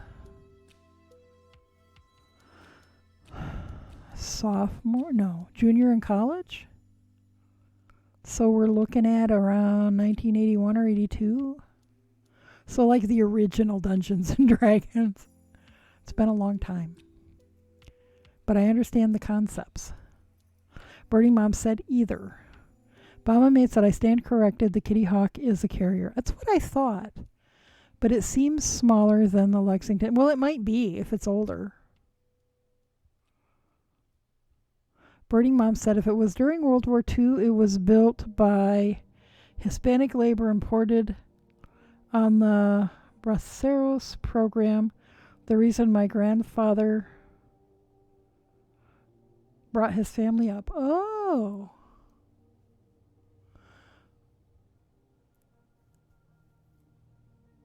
Where would that have been built, Birding Mom?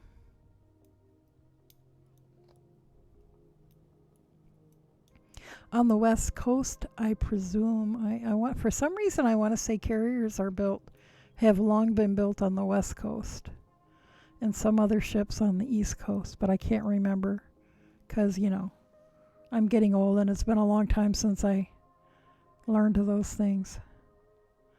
Veggie said, if only someone could remember their D&D stuff, then the repeated reteaching of Discord wouldn't be so bad.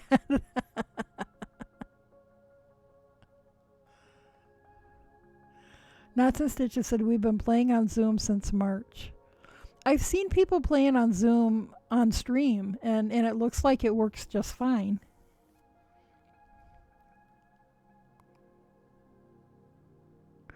Bomb and Maid said the Kitty Hawk was commissioned in 1961. And I bet you it was probably stationed in Norfolk at some point when I was a kid. Knots and Stitches said, but I've been playing with this group since 2013. Wow. That's a nicely established group. Bomb and Maid said in Philadelphia, it was launched by flooding the dry dock rather than sliding it out because they feared it would go all the way across to hit the shore on the other side of the river because it was kind of big. Flooded the dry dock. Boy, have you ever seen a dry dock in real life? It's so weird. Birding Mom said it was all over the U.S. They needed experienced, skilled labor, so brought it up from all over Mexico, Central, and South America. Huh. I did not know that.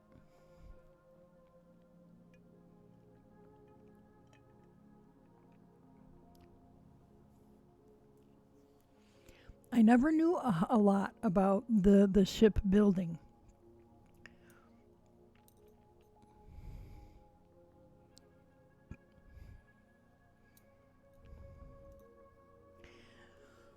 But boy, I can remember what ships smell like. Isn't it amazing how your sense of smell? I was taught in massage school that the sense of smell is tied directly to the limbic system. And so our memory of smell for many people is very acute. And so there are, I can remember what the naval base smelled like. I can remember what ships smelled like. And if I smell something that smells like that, it flashes me back hard. And we lived in Norfolk so long that if I get on Google Street View and, wander around the old neighborhoods, I can smell it. It smells so different from other places that I've lived. And I assume it's just the proximity to the ocean. We were less than a mile from the beach at Ocean View, when I was growing up. My elementary school was just a couple of blocks from the Chesapeake Bay in Ocean View.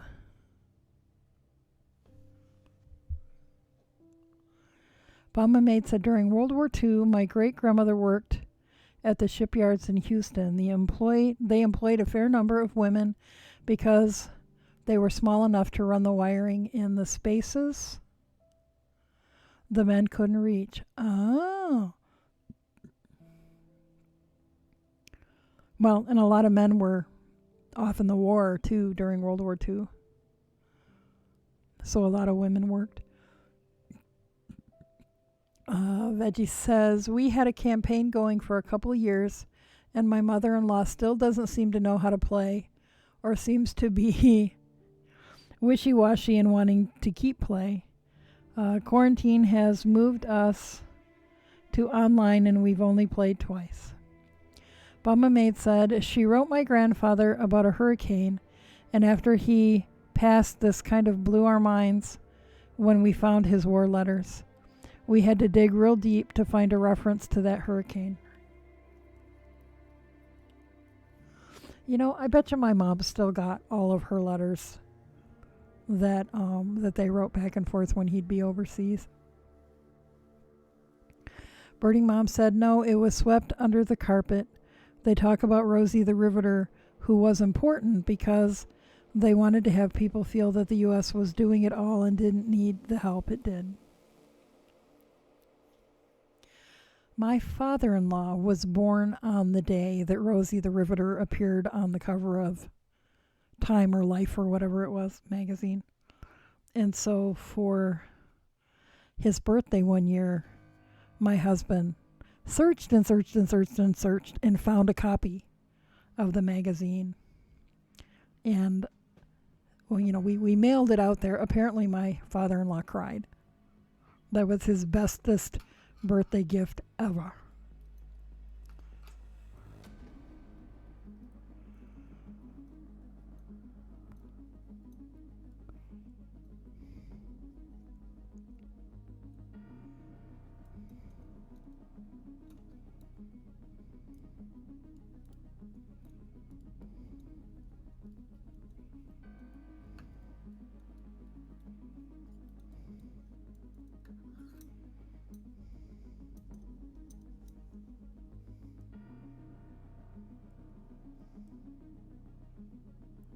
Two, 3, 4, 5, 6, 7, 8, 9, 10, 11, 12, 13, 14, 15, 16. Well, looky there. Right on the money.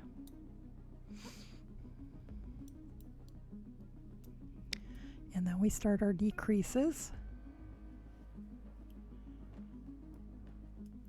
And oh, it's break time. I'm gonna finish off the top of the mitten though.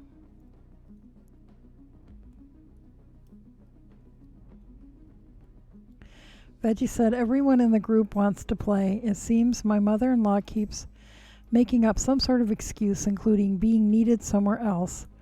Then the technology shenanigans happens. She's worked with tech before. It takes away from the game.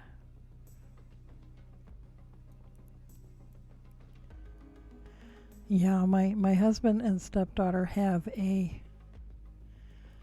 Skype meeting with domestics in the morning. Domestics is what Pennsylvania calls the portion of whatever agency it is that deals with, like, you know, child support and stuff. I have no idea why we're still dealing with that. But he's like, I hope she knows how to do Zoom because, oh yeah, Zoom meeting, not a Skype meeting. He's like, I have no idea and I don't even have it on my computer. I'm like, you know, she's doing school partially by remote. She knows how to use Zoom. I don't. I should put it on my computer and figure it out. Veggie said, there's been a talk about making a new campaign without her in it. That sounds like it might be a plan.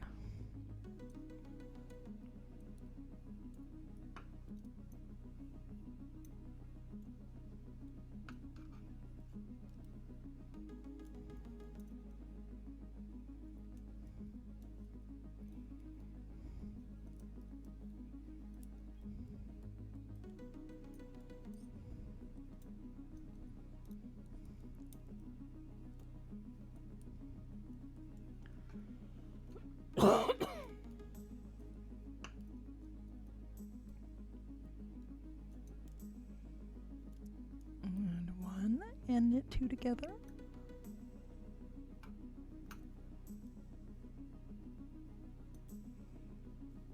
Knots and Stitches said, want to know what we do with flaky people?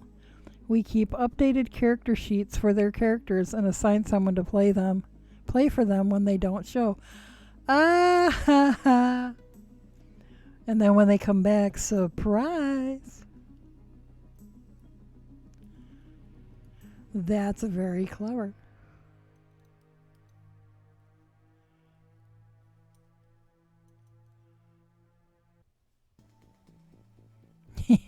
Yeah, she says exactly.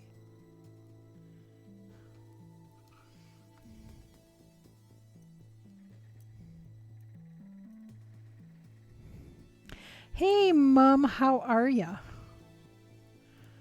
I listened to your reading, and it was a ton of fun. I enjoyed it very much. I like your story.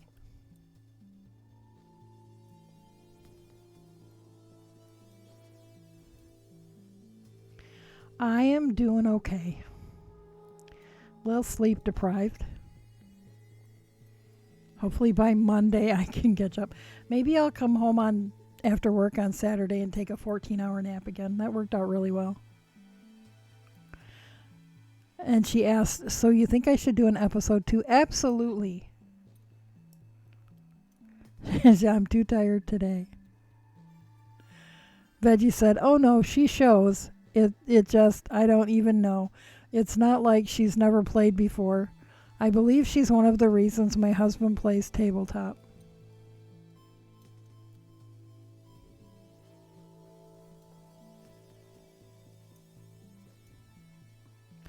But yes, Mom Guy, we're absolutely due an episode 2. Veggie said, I know that 5E isn't that different, lol.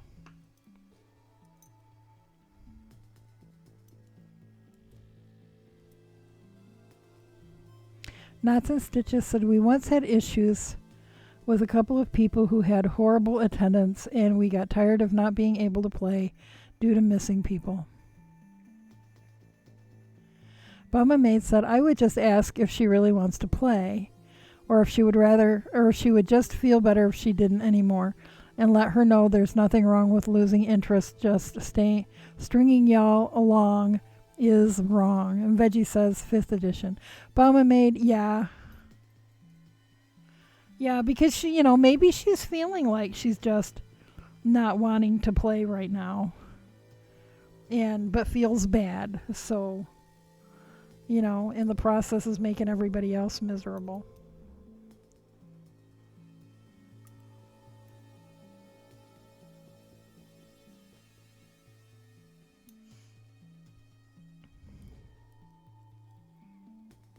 Bama Maid said, big proponent of open communication amongst the peoples.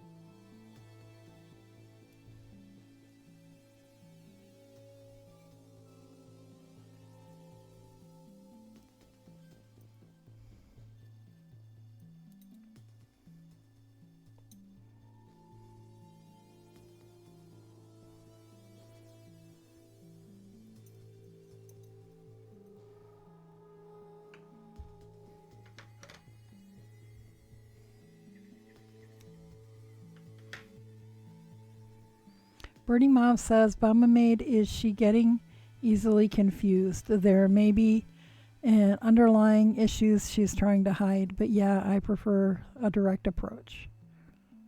Bama Maid said, I think you mean zombie. Oh, yeah. Yep, I think that was zombie. Bama Maid said, I know my mother-in-law's off her rocker.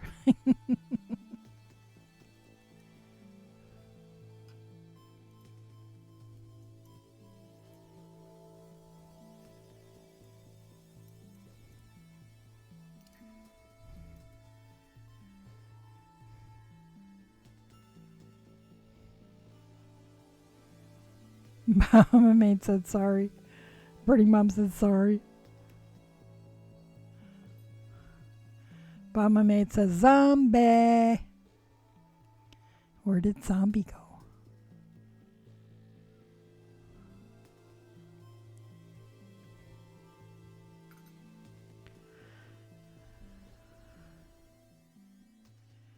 Alrighty.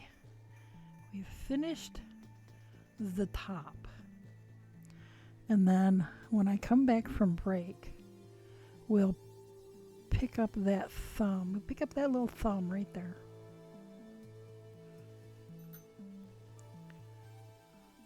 Kid mittens are so cute, especially the little ones. Veggie said, yeah, we've given her times to decide, and even that is wishy-washy. I think it has to do with that she doesn't do much. One reason she claims to be needed somewhere. But I know that including her is better, and it gets her out of the house communicating with other people that aren't grandkids. Burning Mom said, well, when you talk about mother-in-laws, I think of my ex-mother-in-law, and she's old. My luck, your mother-in-law's my age. yeah, I'm everybody's parents' age. Or grandparents' age, I should say. Veggie Zombie says, which my father-in-law and sister-in-law appreciate. Alrighty, well, you guys feel free to keep on chatting. I am going to take a quick break. I'm trying to decide if I'm going to take a little longer and run down and change over the laundry. But I don't want to keep you guys. Nah, I'll just do the usual, the 10-minute or so. So I will see you when we get back.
Yep. Mama Maid sneaking off during break. We know this about her. Good night, Mama Maid, if you're still around. Birding Mom said to Veggie, it's good for them to do other things. The shutting down and not doing much is a sign of aging and not a good one. My mom did that and does that. I do that when I get overwhelmed. I isolate, I shut down. I don't want to do stuff. Don't want to go places. Birding Mom said, I can see why people include her. Veggie said, she used to work, but I don't think she's worked since I've known her. I've heard from sister-in-law things about their grandma, so I think it's just assuming and watching. And Birding Mom said, yeah, it's tough. It's hard watching someone go from vibrant to just putzing around the house and kind of letting the world go by.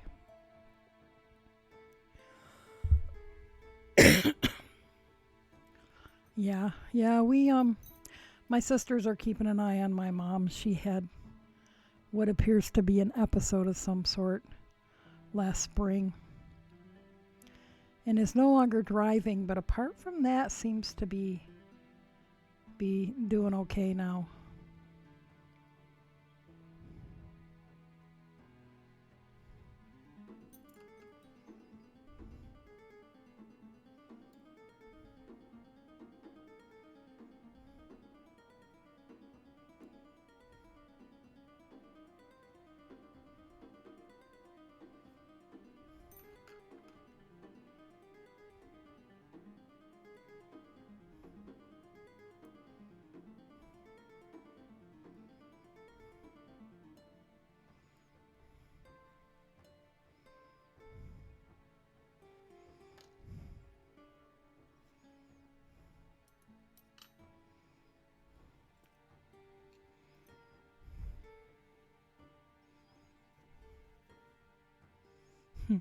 I had a couple of barbecue chips while I was away.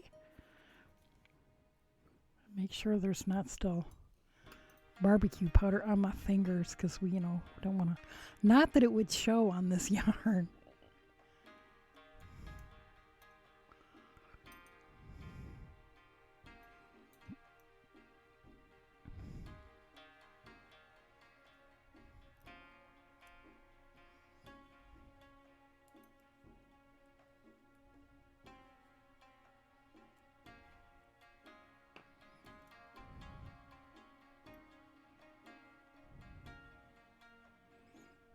Jeeps. Yeah, my husband found this really delightful brand of barbecue chips, but they're a regional brand. But the quality control isn't very good. Sometimes they've got tons and tons of the barbecue flavor on them, and they're like the best barbecue chips you've ever had. And then other times they're just very faintly dusted, and it's like, well, hey, if I'd have wanted plain chips, I'd have bought plain chips.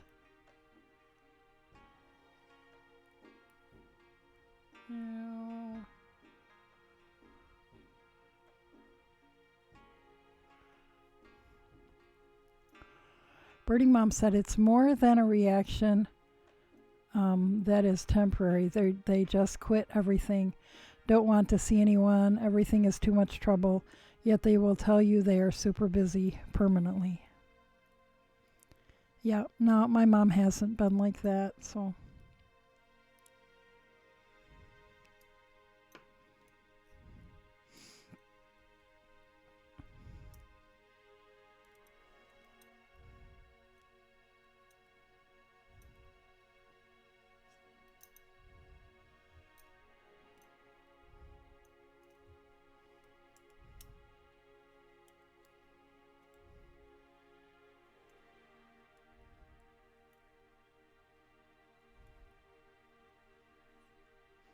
Okay, and how many rounds?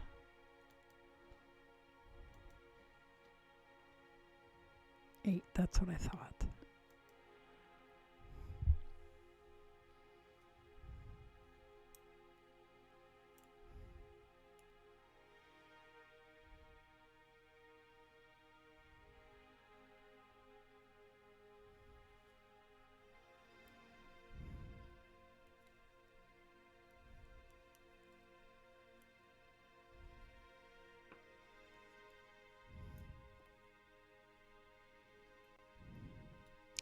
Yeah, the issue with my mom though was more that she was confused. And, she got lost in my hometown coming home from the store because it got dark out while she was at the store. And then she rear-ended a police car.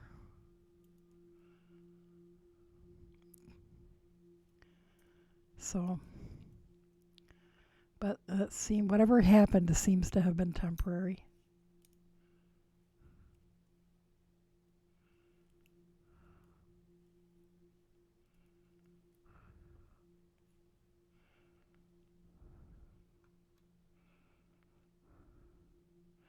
Birdie Mom said, my mom thinks going to the senior center for lunch once a month is too much hassle. It is sad because this was a woman who worked full time and was social secretary and party planner for her country club. Yeah, yeah, absolutely. Birdie Mom said, oh man, that's not good. I hope it's a one off. Well, it was back in the spring, and there doesn't, and now she's not driving anymore. I don't recall whether they took her license or whether she voluntarily just decided that that was too scary and she's not driving anymore. Um, but she appears to have been okay since then.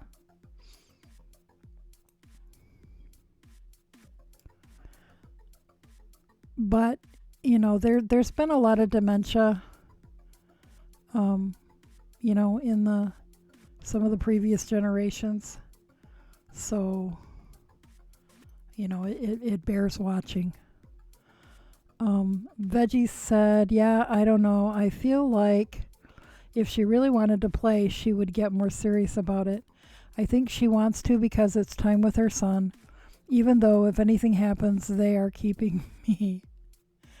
Sometimes the way conversations go, I feel like there hasn't been a difference. It's just slowly getting worse.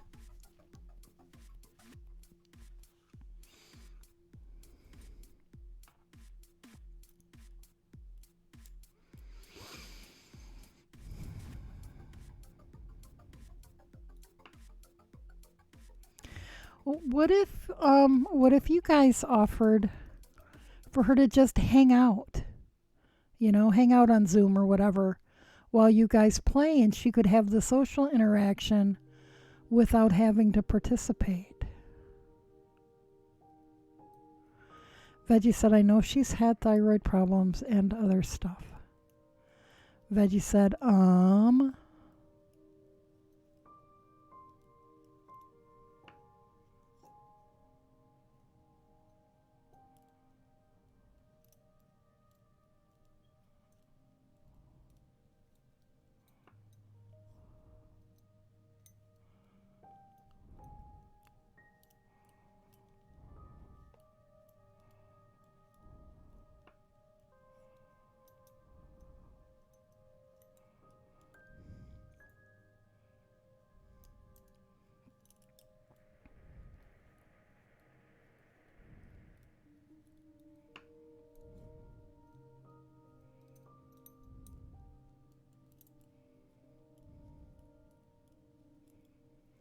Veggie said she can get kind of ranty and off topic a lot. Then there's the tech side of it.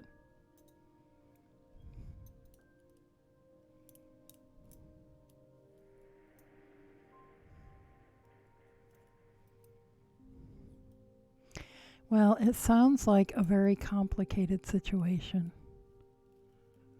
Burning Mom said, well, if she isn't working, she may have lost her attention span. It's a trained muscle that needs to be kept up. Yeah, I just earlier today was watching a TED talk that a friend sent that was about mindfulness. Basically, mindfulness, like training your attention, your ability to pay attention and to be present. And it was kind of interesting. Veggie said, things are making a lot more sense now. Squirrel. Yep.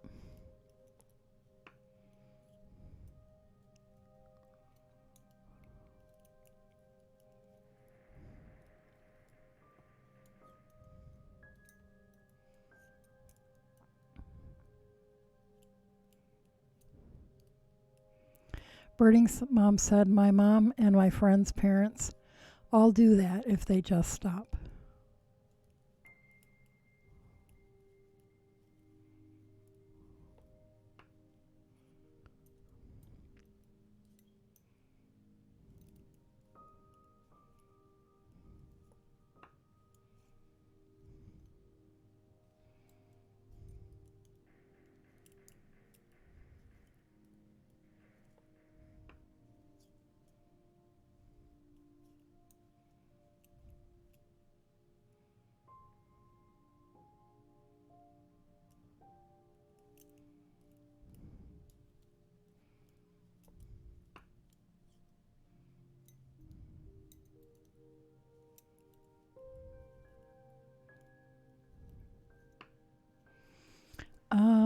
Let me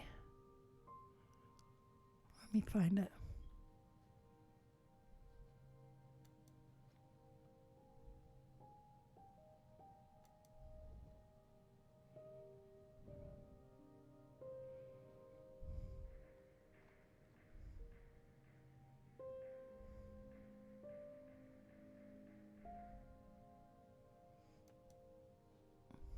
Verizon knows how to build unlimited.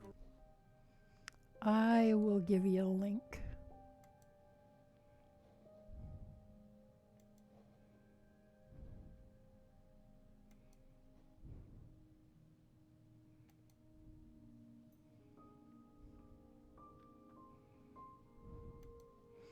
There's a link to it. Hey Dork, how you doing?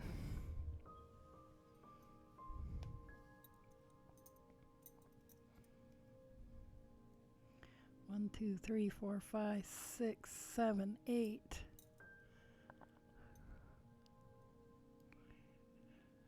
Birdie Mom said, I worked with volunteer docents for 10 years and we had to work on their focus if they were new and hadn't worked in over a year. A lot of our volunteers were there because family signed them up because they were upset over the decline. Yeah, that actually makes sense. My one of the women who volunteers at the Weaver's Cabin, and she's like the original, like the Weaver's Cabin was her idea. She's like 85 and she lives at the senior community in the next town.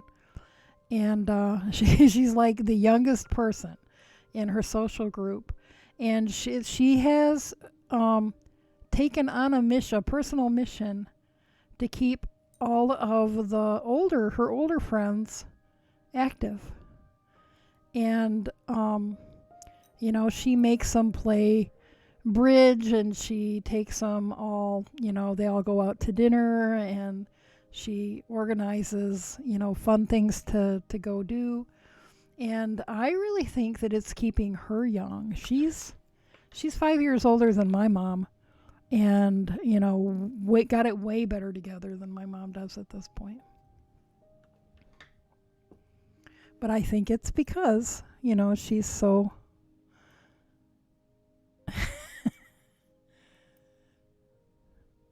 Oh, you're welcome, Veggie.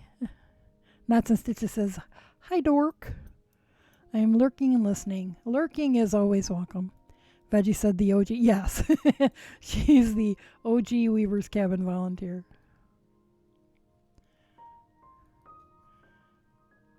And she's the mom of one of the other volunteers who's my age.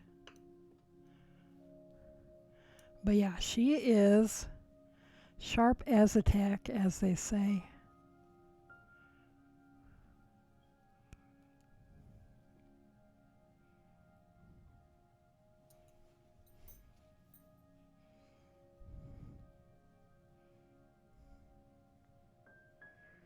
Alrighty, first a mitten down.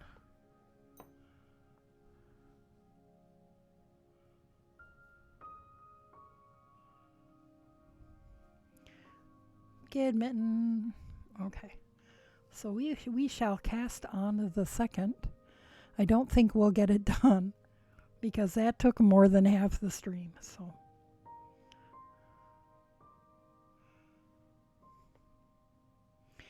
dang, I should have brought those chips over here. I want more.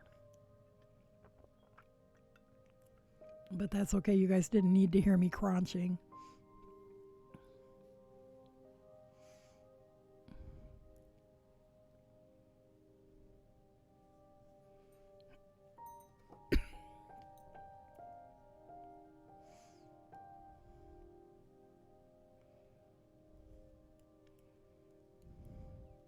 Veg says BRB water.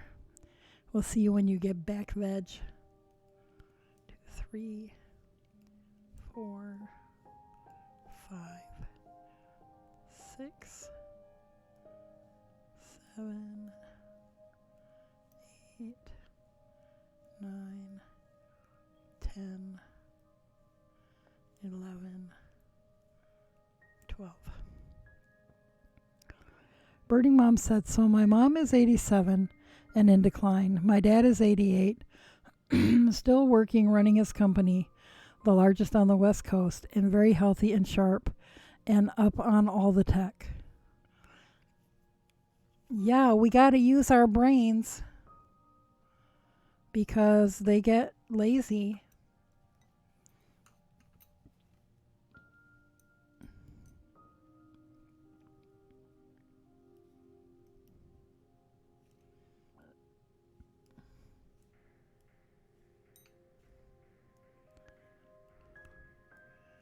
Six, 7, 8. Yeah, I really do, think, and from the research that I've read, if you use your brain, you tend to hold on to your, not your intellect, but you tend to hold on to your ability to think and to process information and stuff better than, if you don't. Reading and doing math and, all sorts of things that exercise our ability to process information. Knots and Stitches said, I have a feeling that my grandmother may not still be here next spring. She's 89 and has been in mental decline with dementia for about 15 years. None of my family believed me until she moved in with my dad's older brother about 5 or 6 years ago.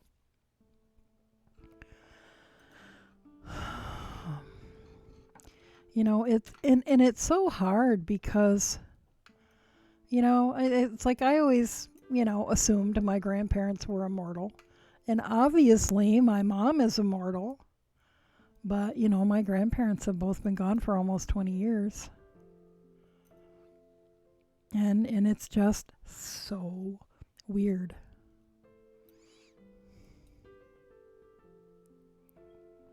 Knots and Stitches said the brain is like a muscle. Use it or lose it. Uh-huh.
2.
Burning Mom says, oh my God, 1 by 1 twisted rib takes forever. And Veggie agrees. Yes, it does. I don't believe I've ever done it. I tend to always default to knit 2, purl 2.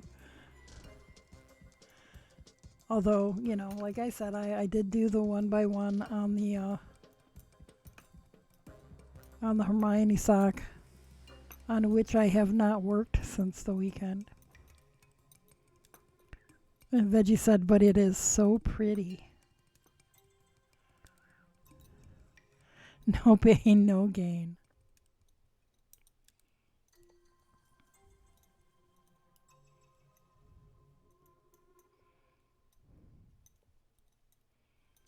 Birdie Mom said, LOL, I've only gotten 2 1/4 inches on this sock.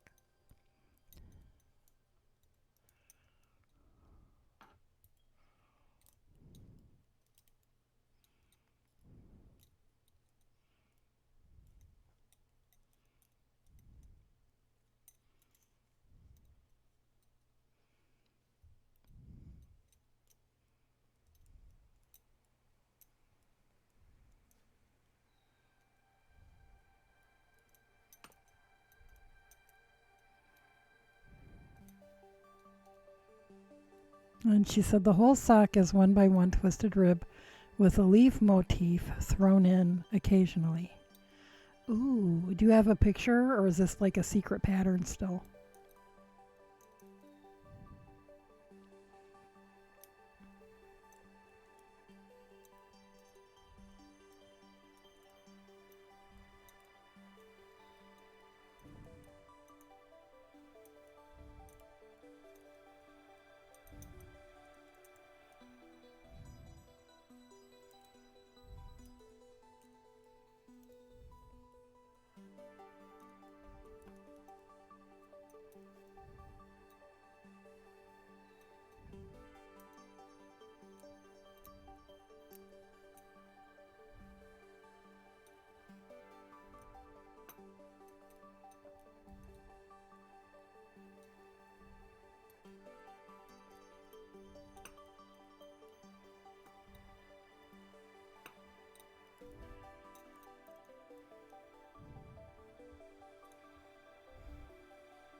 Oh, right, right. The spring thaw.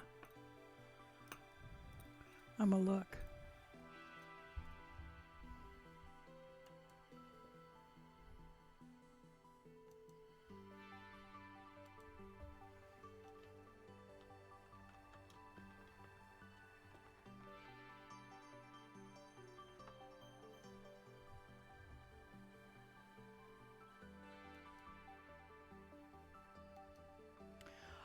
Oh, yeah. That is very, very gorgeous.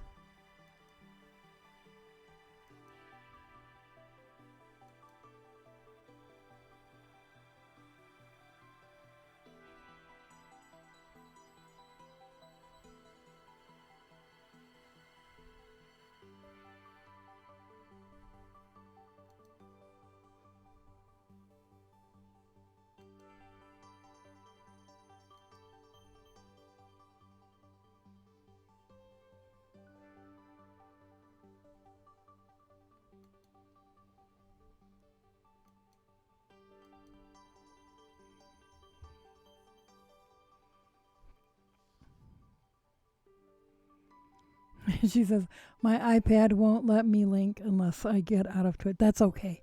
I saw it. Yeah, I have seen that one before.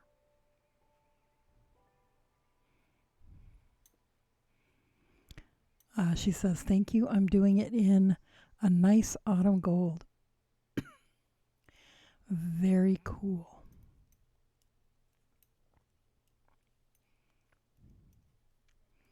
You must have quite the sock wardrobe. I'm working on it.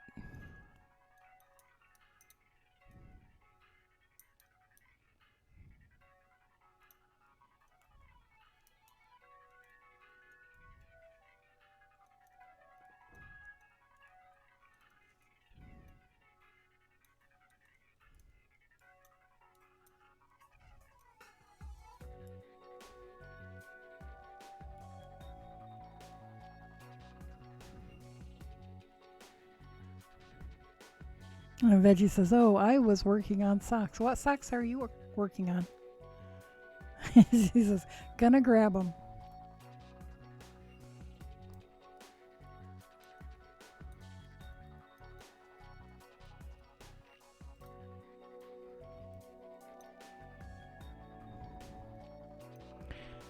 I got lost in spinning, lol. That's okay. Spinning is good. Birding Mom said, no, I've only been knitting socks for about a year. I'm just obsessive and there's been a pandemic. Good point.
Yeah, and see, I should have been using this whole pandemic time to get my inventory built up. But no.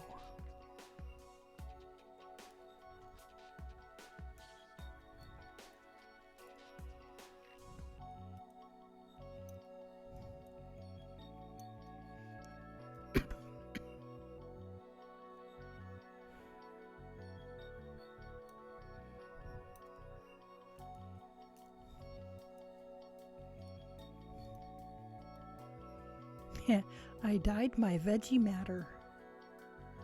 Little purple pieces of chaff and such. I am I like this yarn. This wool is knitting up nicely. This is some of the Dorset Polypay. It took the dye beautifully. Birding Mom said, "But no, you've been streaming instead." and Dork dragged you into TDF twice. Yeah, I succumbed to peer pressure twice. But they gave me some yarn to spin, or the yarn to knit into inventory. And a fair amount of it is plain white stuff that I can dye whatever colors I want. So that actually all worked out.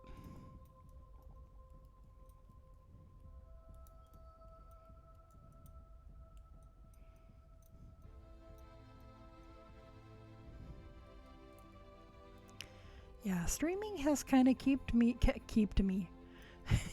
Streaming has kind of kept me focused. Because it's like, oh yeah, what am I going to work on? I got to work on something on stream.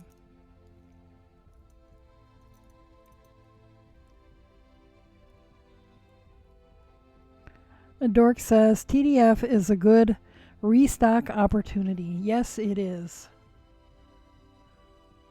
Perhaps next year I will plan ahead and have lots of stuff prepared for spinning and not have to panic. Like, oh, I'm running out of stuff.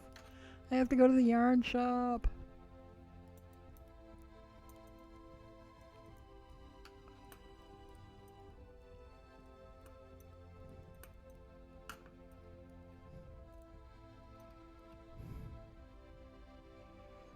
Veggie said, so like once a month spin train?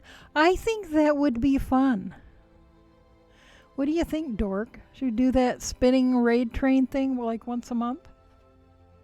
I thought it was fun. I would do it again. I would do it once a month. Giving up one of my days off.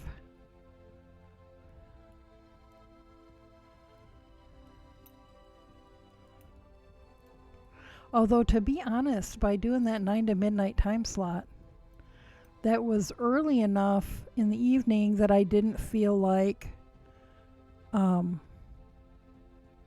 it's like I still had plenty of the night to do the stuff I would have done on my day off. So, yeah, I could do that once a month.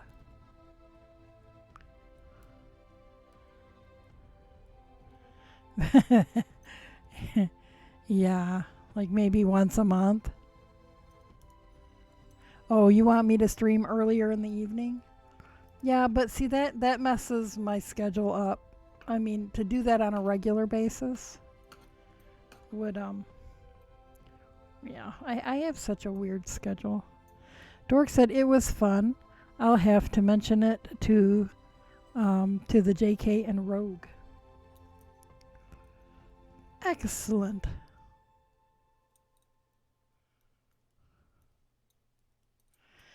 It sounded like Baum and Maid would be, interested. I don't recall if I heard Fiber Mage mention it one way or the other.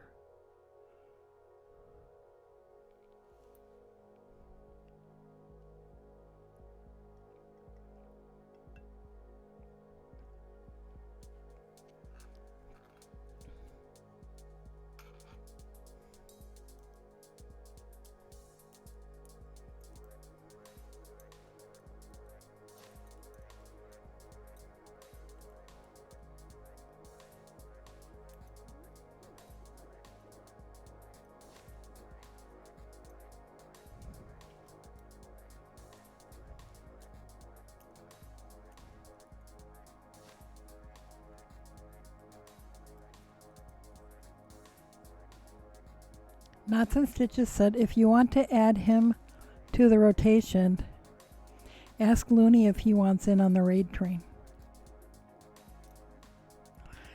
Dork said, I'm not doing that early in the morning again. Saturdays are my day to sleep in.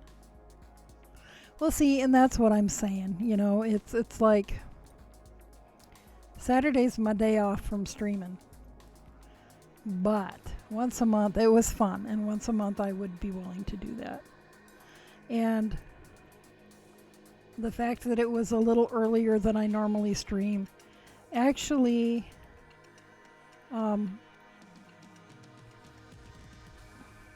actually in some sort of a weird way I can't put my finger on, made it not really feel too much like I had lost, a day off.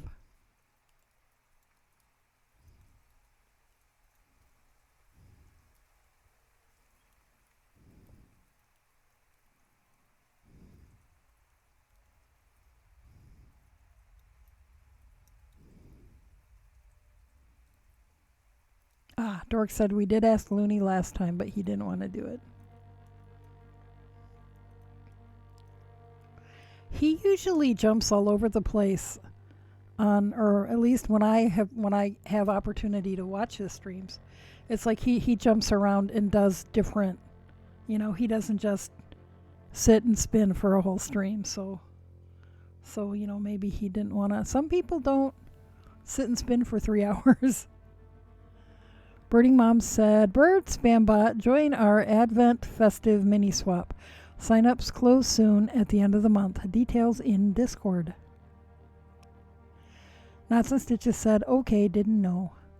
And there's the Discord for anybody who wants to check out the details about our little Advent/festive mini skein swap. Come on, y'all. You want to join? You know it'll be fun.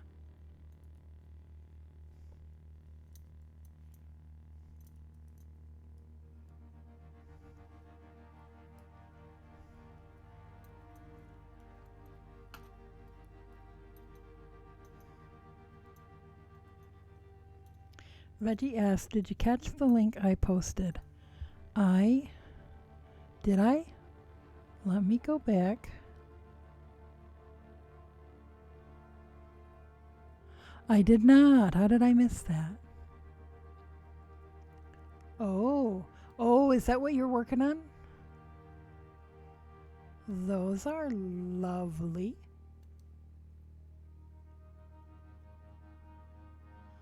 Y'all all make fancy socks.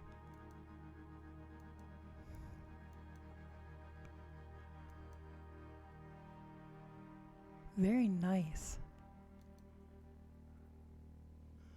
But those are my favorites.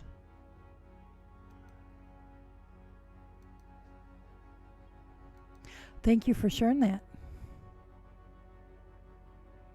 No contrasting colors, though. Veggie says, join it. Don't be me and wait till the last minute.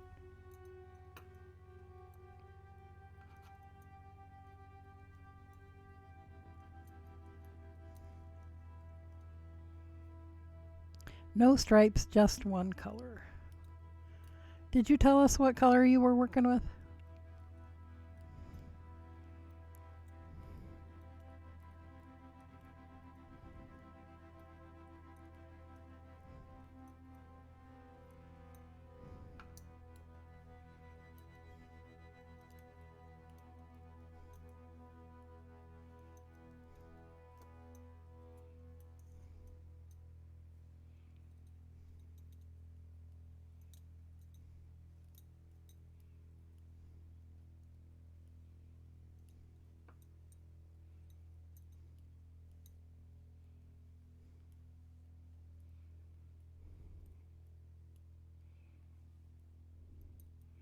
And she said, nope, it's Moon Tower Dye Works in Cave Art. And yet another indie dyer with whom I was not familiar. And she says, I'll post a pic of the finished one tomorrow. Cool. Oh, speaking of pictures of socks, this is only slightly related. Some of you may remember that I had been whining that I couldn't figure out where my mitt blockers had gone off to. I found them I was searching through last year's inventory looking to see if I still had any pumpkin hats and apple hats.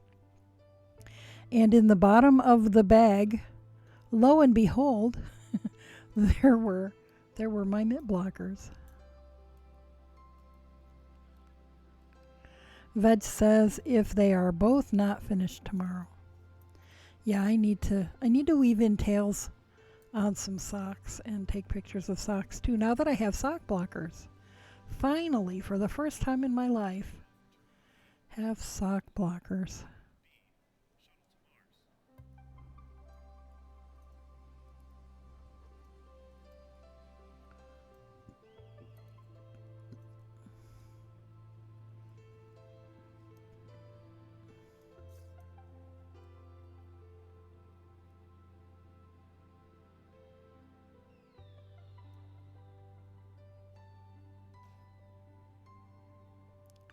$15. I think I need 16 of these. Yep.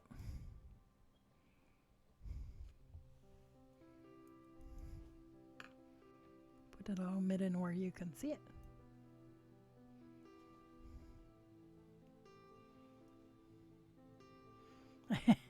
I have Veggie Matter Gradu all over my little paper towels here. Just scooch those guys back up here.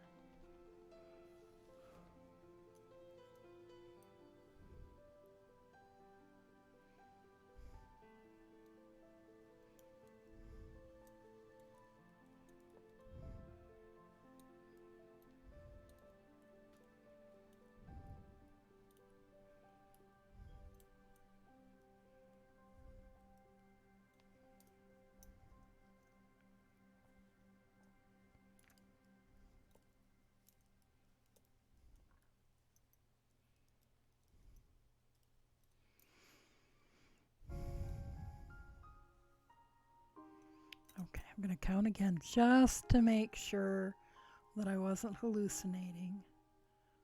1, 2, 3, 4, 5, 6, 7, 8, 9, 10, 11, 12, 13, 14, 15. Now, hang on just a second. 1, 2, 3, 4, 5, 6, 7, 8, 9, 10, 11, 12, 13, 14, 15. Oh, man. One more.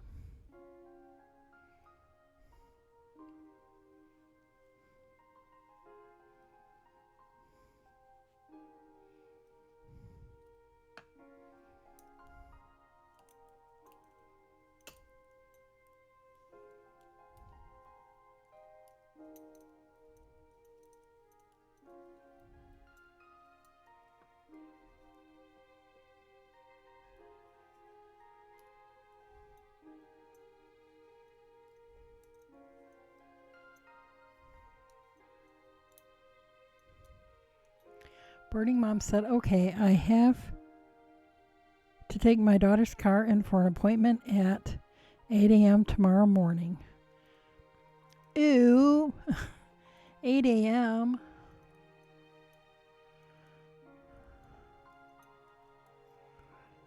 Veggie said, yay for being able to read knitting. I didn't mark the row I was on. And Veggie says, ew.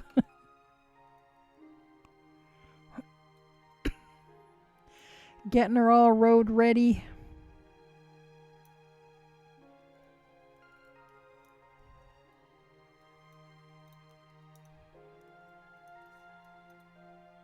But yeah, that's early.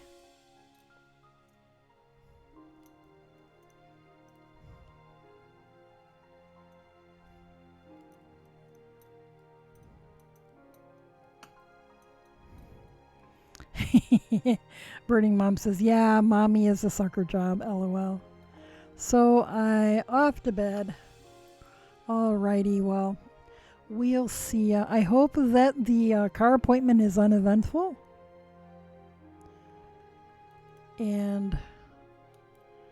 Maybe you can go home afterwards and take a nap. So we will see you, Bird and Mom. Hopefully tomorrow night. Nuts and Stitches said, I'm just glad I don't need to be up at 5 a.m. like a normal day. Well, woohoo, I'm not always even asleep yet by 5 a.m. Veggie said, good night, Burning Mom. Hope they don't try and swindle. Yeah. Yeah, car places.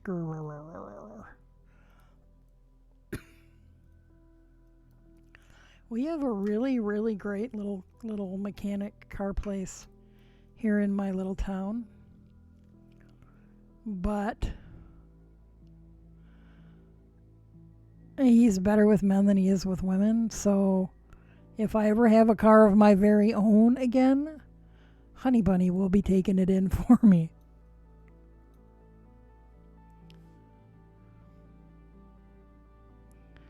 And you know, I hate to perpetuate that sort of thing, but it's nearby and it's a really good mechanic. It's just, you know, this part of the state's a little backwards in some things.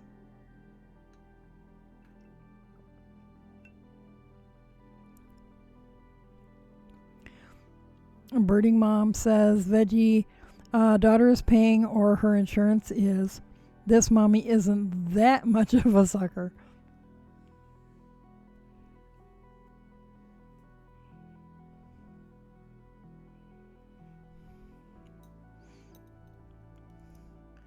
Okay, 1, 2.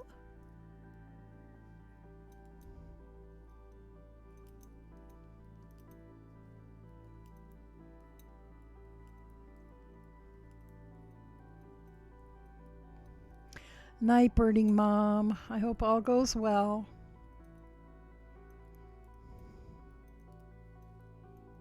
And we'll see you later, alligator.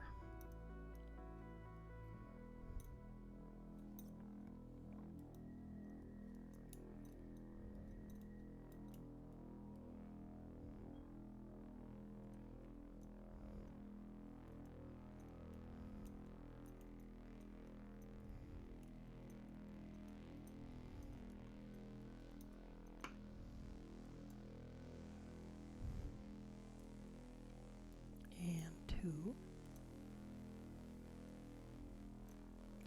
Got 40 minutes. We'll see how much I can get done on this thing.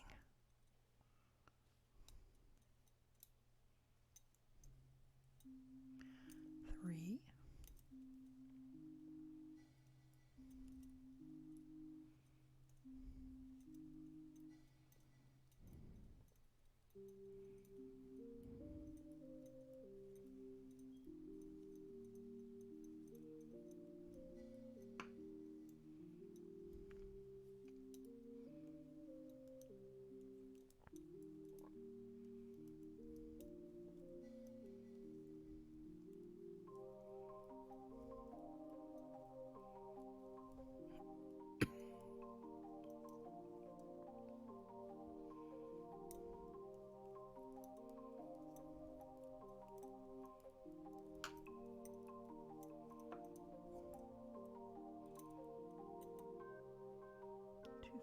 Okay.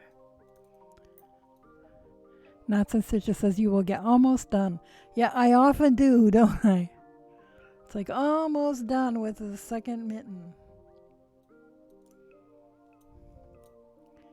Except for last night, I just got done with the first mitt. I needed to wash some more of that wool because I really like it. And I have a bit left.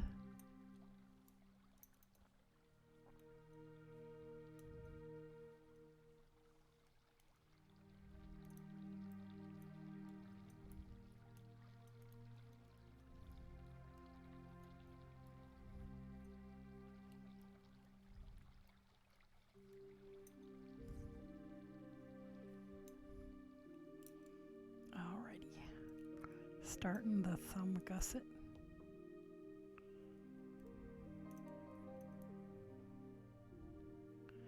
And we need 9 stitches. So we'll do increases until there are 9 stitches between the invisible stitch markers.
Whoops. Okay. 1,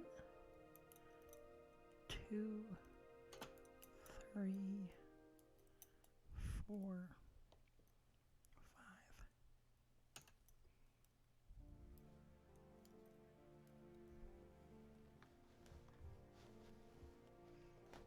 5. I'm pulling the keyboard towards me. That's what looks so funny.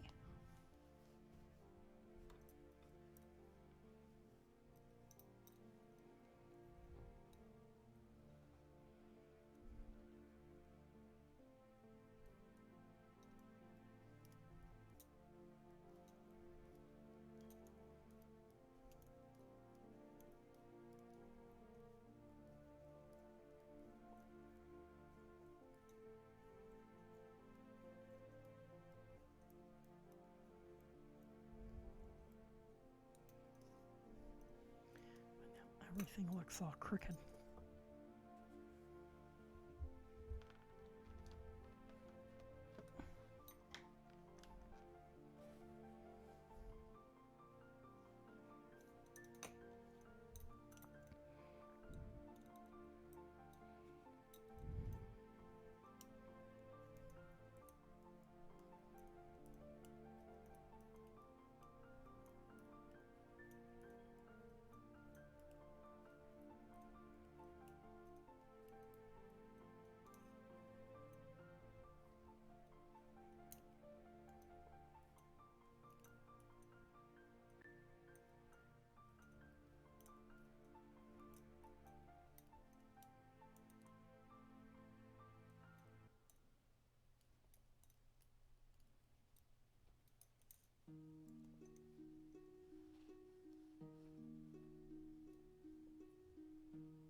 Maybe I'll get it done. When you guys are quiet, I knit faster.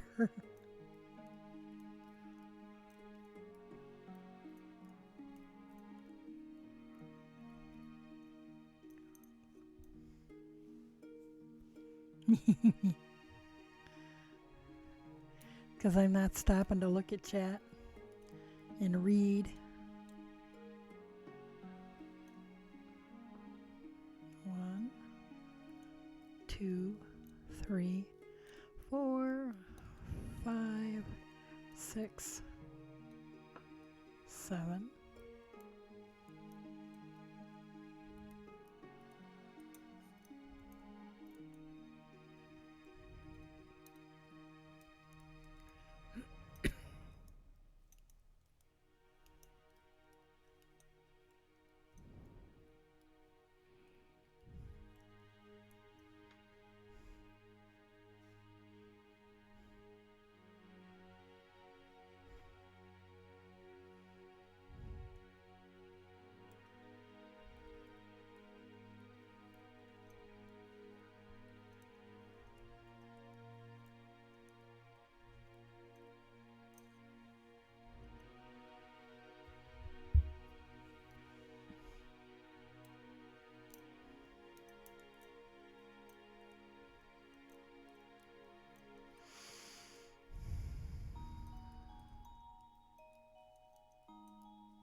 One, two,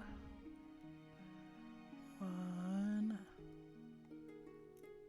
2, 3, 4, 5, 6, 7, 8, and 9.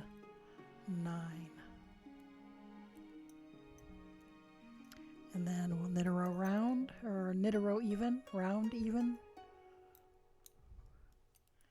And then we will put the thumb stitches on the little thang, on that little cute thang.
And then I increase 1 in the space where the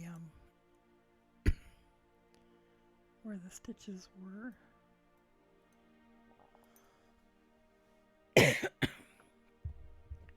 Alrighty, I think we need 14 rounds. Yep, 14 rounds before we start to decrease for the top.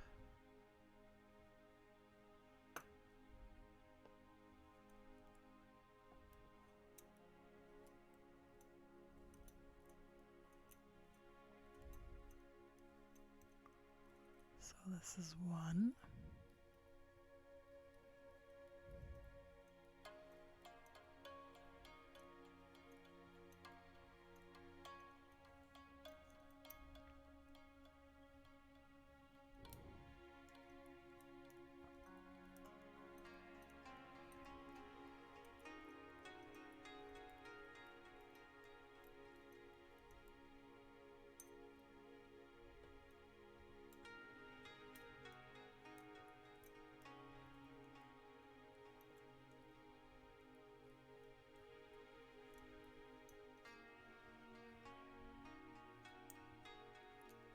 Two.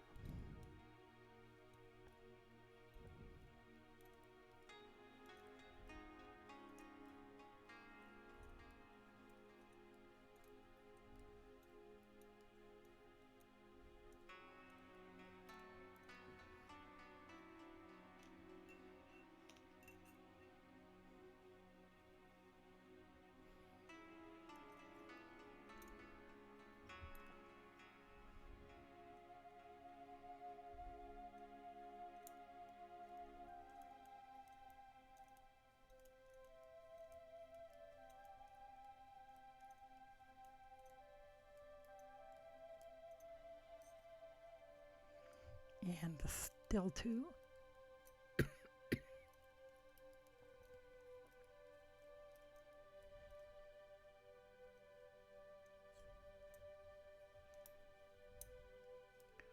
Three.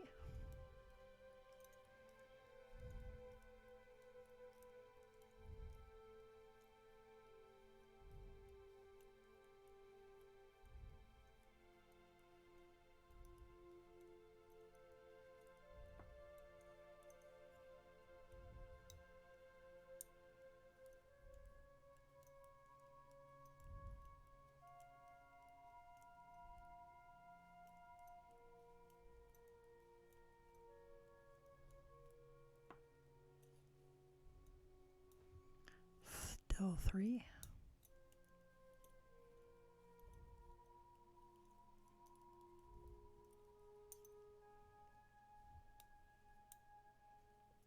Four.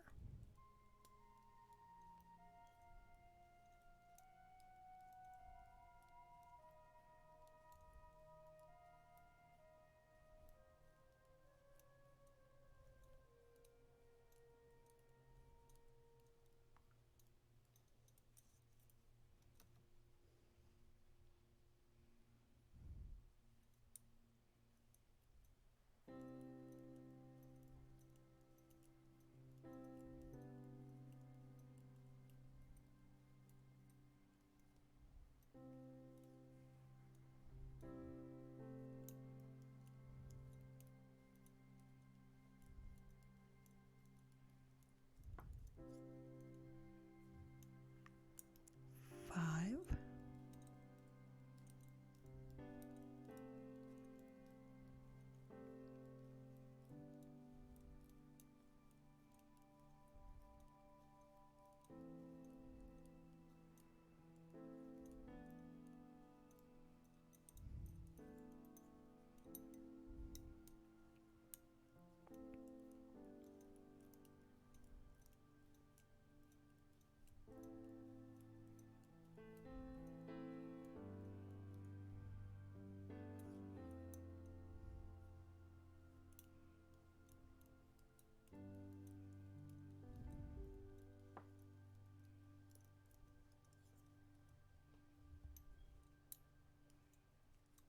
Six.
7.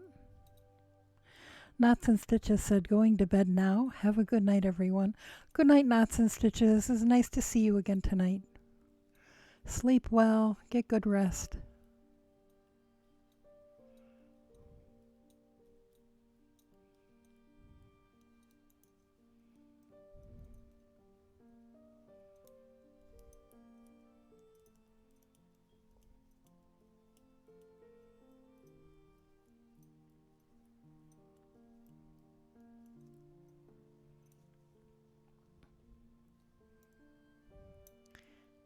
And still 7.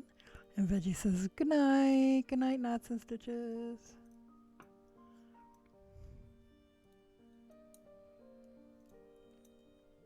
Eight.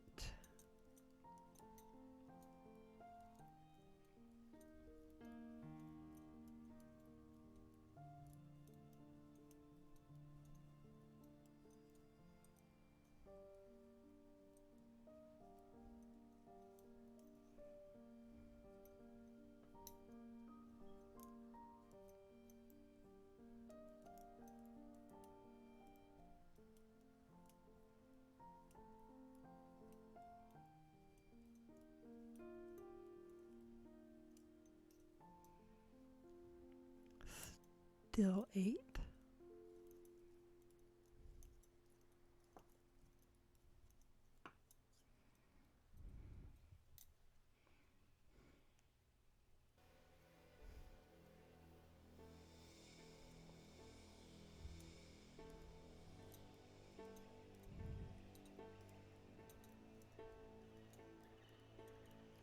Nine.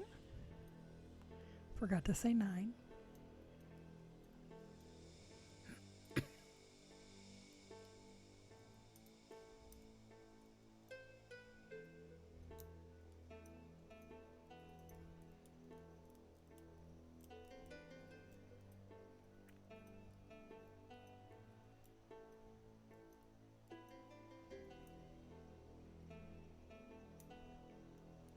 Still 9.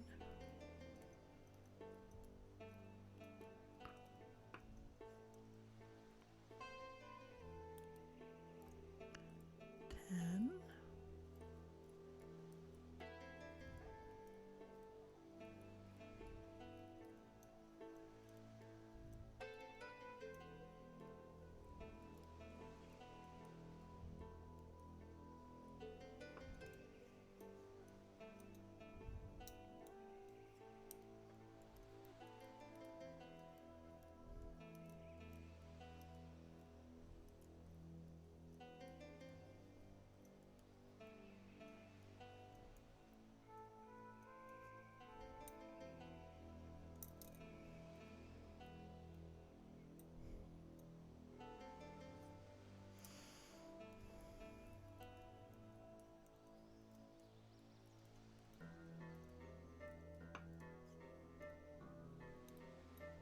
11.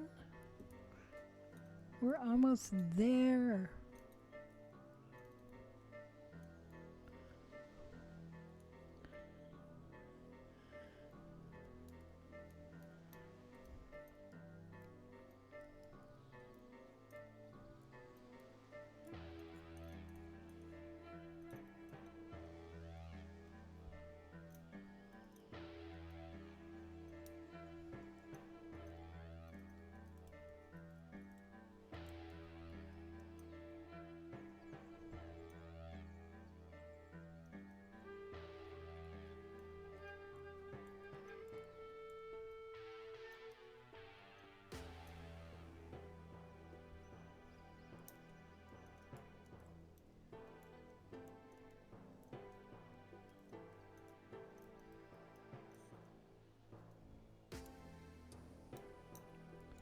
Well,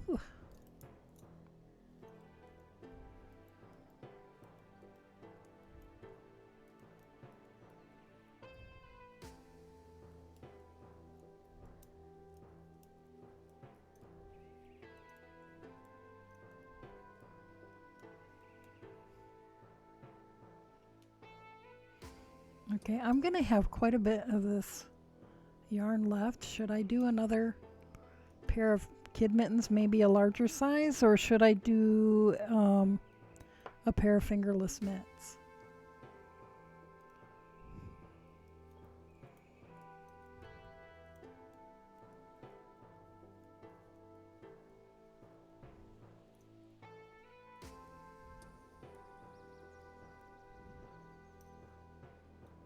And I have forgotten what row I was on. 1, 2, 4, 5, 6, 7, 8, 10, 11. This is 12.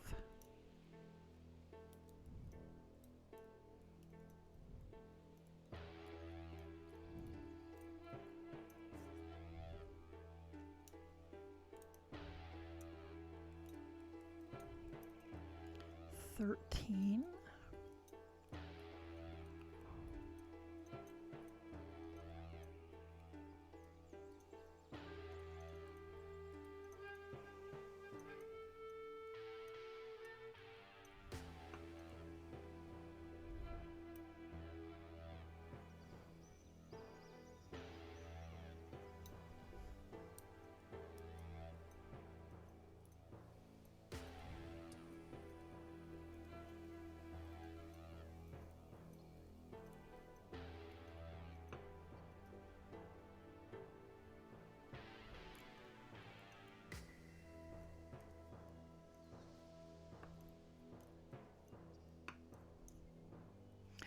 $14.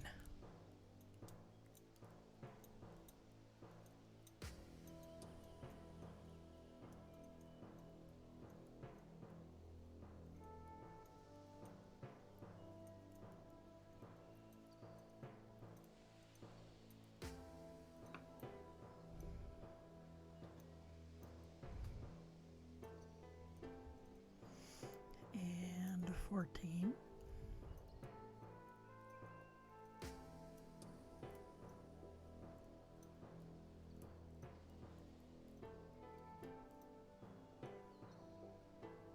And still 14.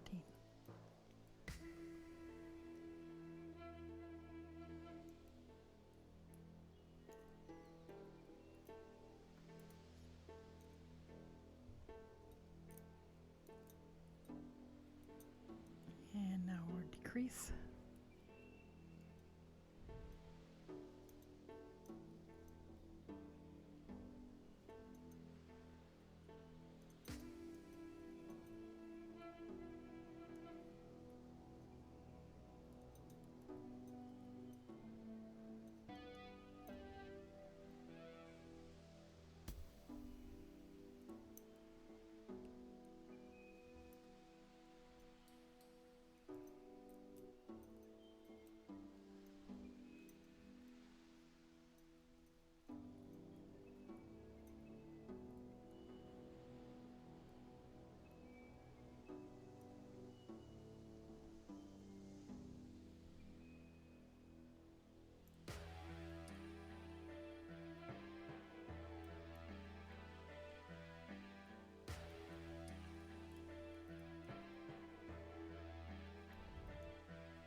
And excuse me, an even round.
Knit two together.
Whoops.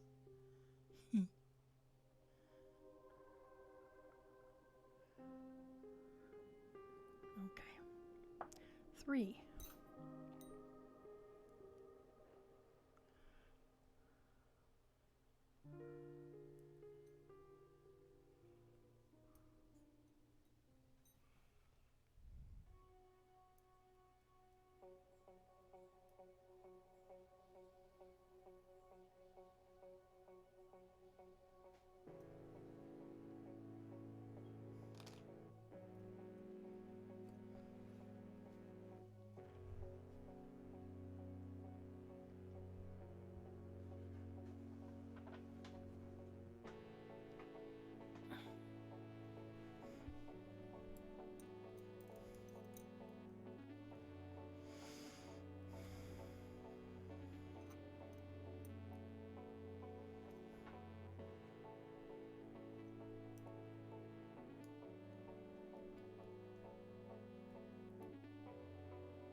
Picking up the thumb stitches.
Okay. 2.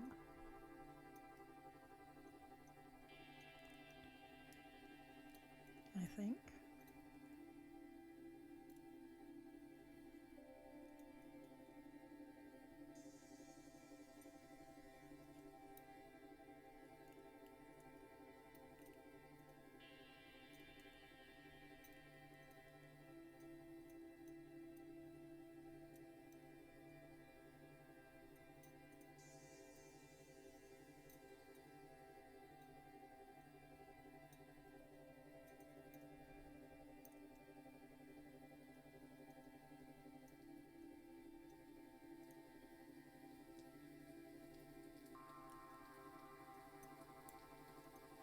Veggie says thumb. Yep.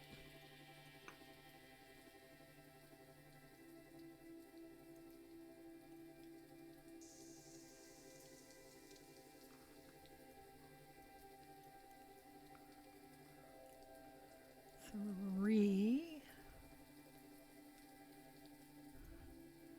Okay, we've got a minute left, but I'm just going to stay till the thumb is finished because it shall only be a couple of more minutes.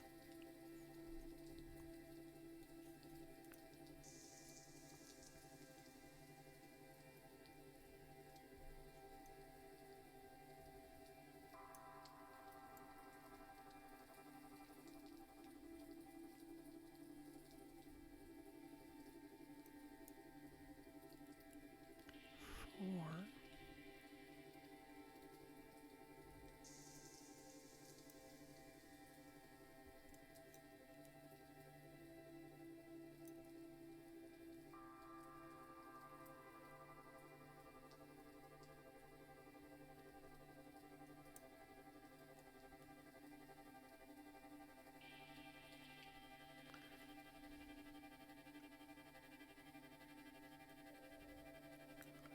5.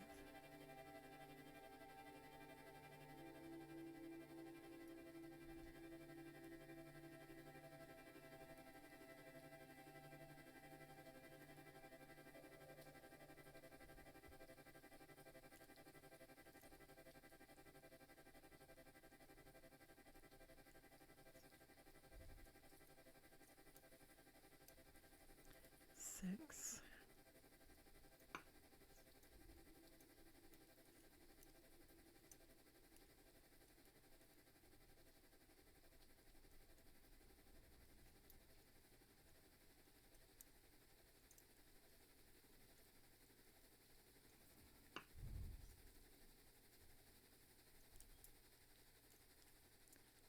7.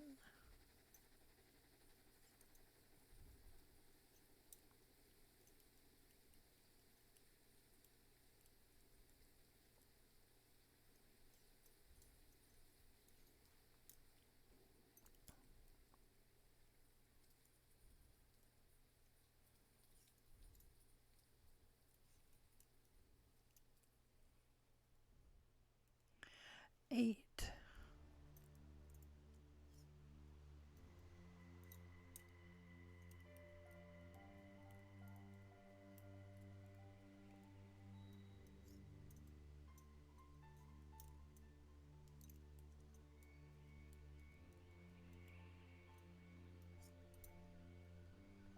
And knit 2 together around.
Alrighty.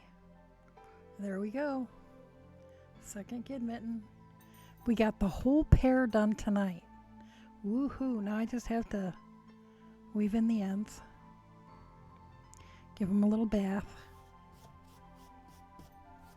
Brush away all the vegetative materials. Alrighty. Thank you for hanging out. And let's see.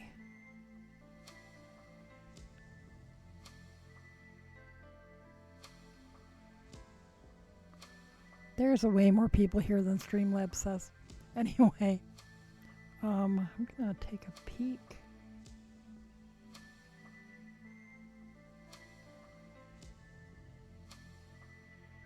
Yeah, I was thinking about maybe doing a raid tonight, but there's I don't know. I can't hang out. I gotta finish my laundry and get the heck to bed. So, anyway, thank you so much for coming and hanging out. And I have this much left, so maybe I'll do a pair of fingerless mitts tomorrow. Maybe tomorrow night, maybe tomorrow during the day. We'll see. Thanks for hanging out. I love you guys. You make my world brighter and better and make me laugh, and that's a very good thing. Really can use those endorphins. I'll be back tomorrow night about 11 p.m. Eastern Time in the U.S. It's my short night, so I'll only be here until 2 a.m. Eastern Time in the U.S. And then I'll be off Friday and Saturday, but returning on Sunday on my normal schedule. So Sunday, Monday, and Tuesday. No. Sunday, Monday, Tuesday, and Wednesday, 11 p.m. until 3 a.m. and Thursday, 11 p.m. until 2 a.m. And if we can talk the rest of the spinners into it, maybe the occasional Saturday 9 to midnight if we do spinning raid trains. So anyway, I will see y'all later, maybe tomorrow night. Have a good night, everybody. Sleep well if you're in those parts of the world. Get good rest. Have an awesome day, Dork, and anybody else who might be just getting up and around. And I will talk to you later. Night, Veg. Talk to you later.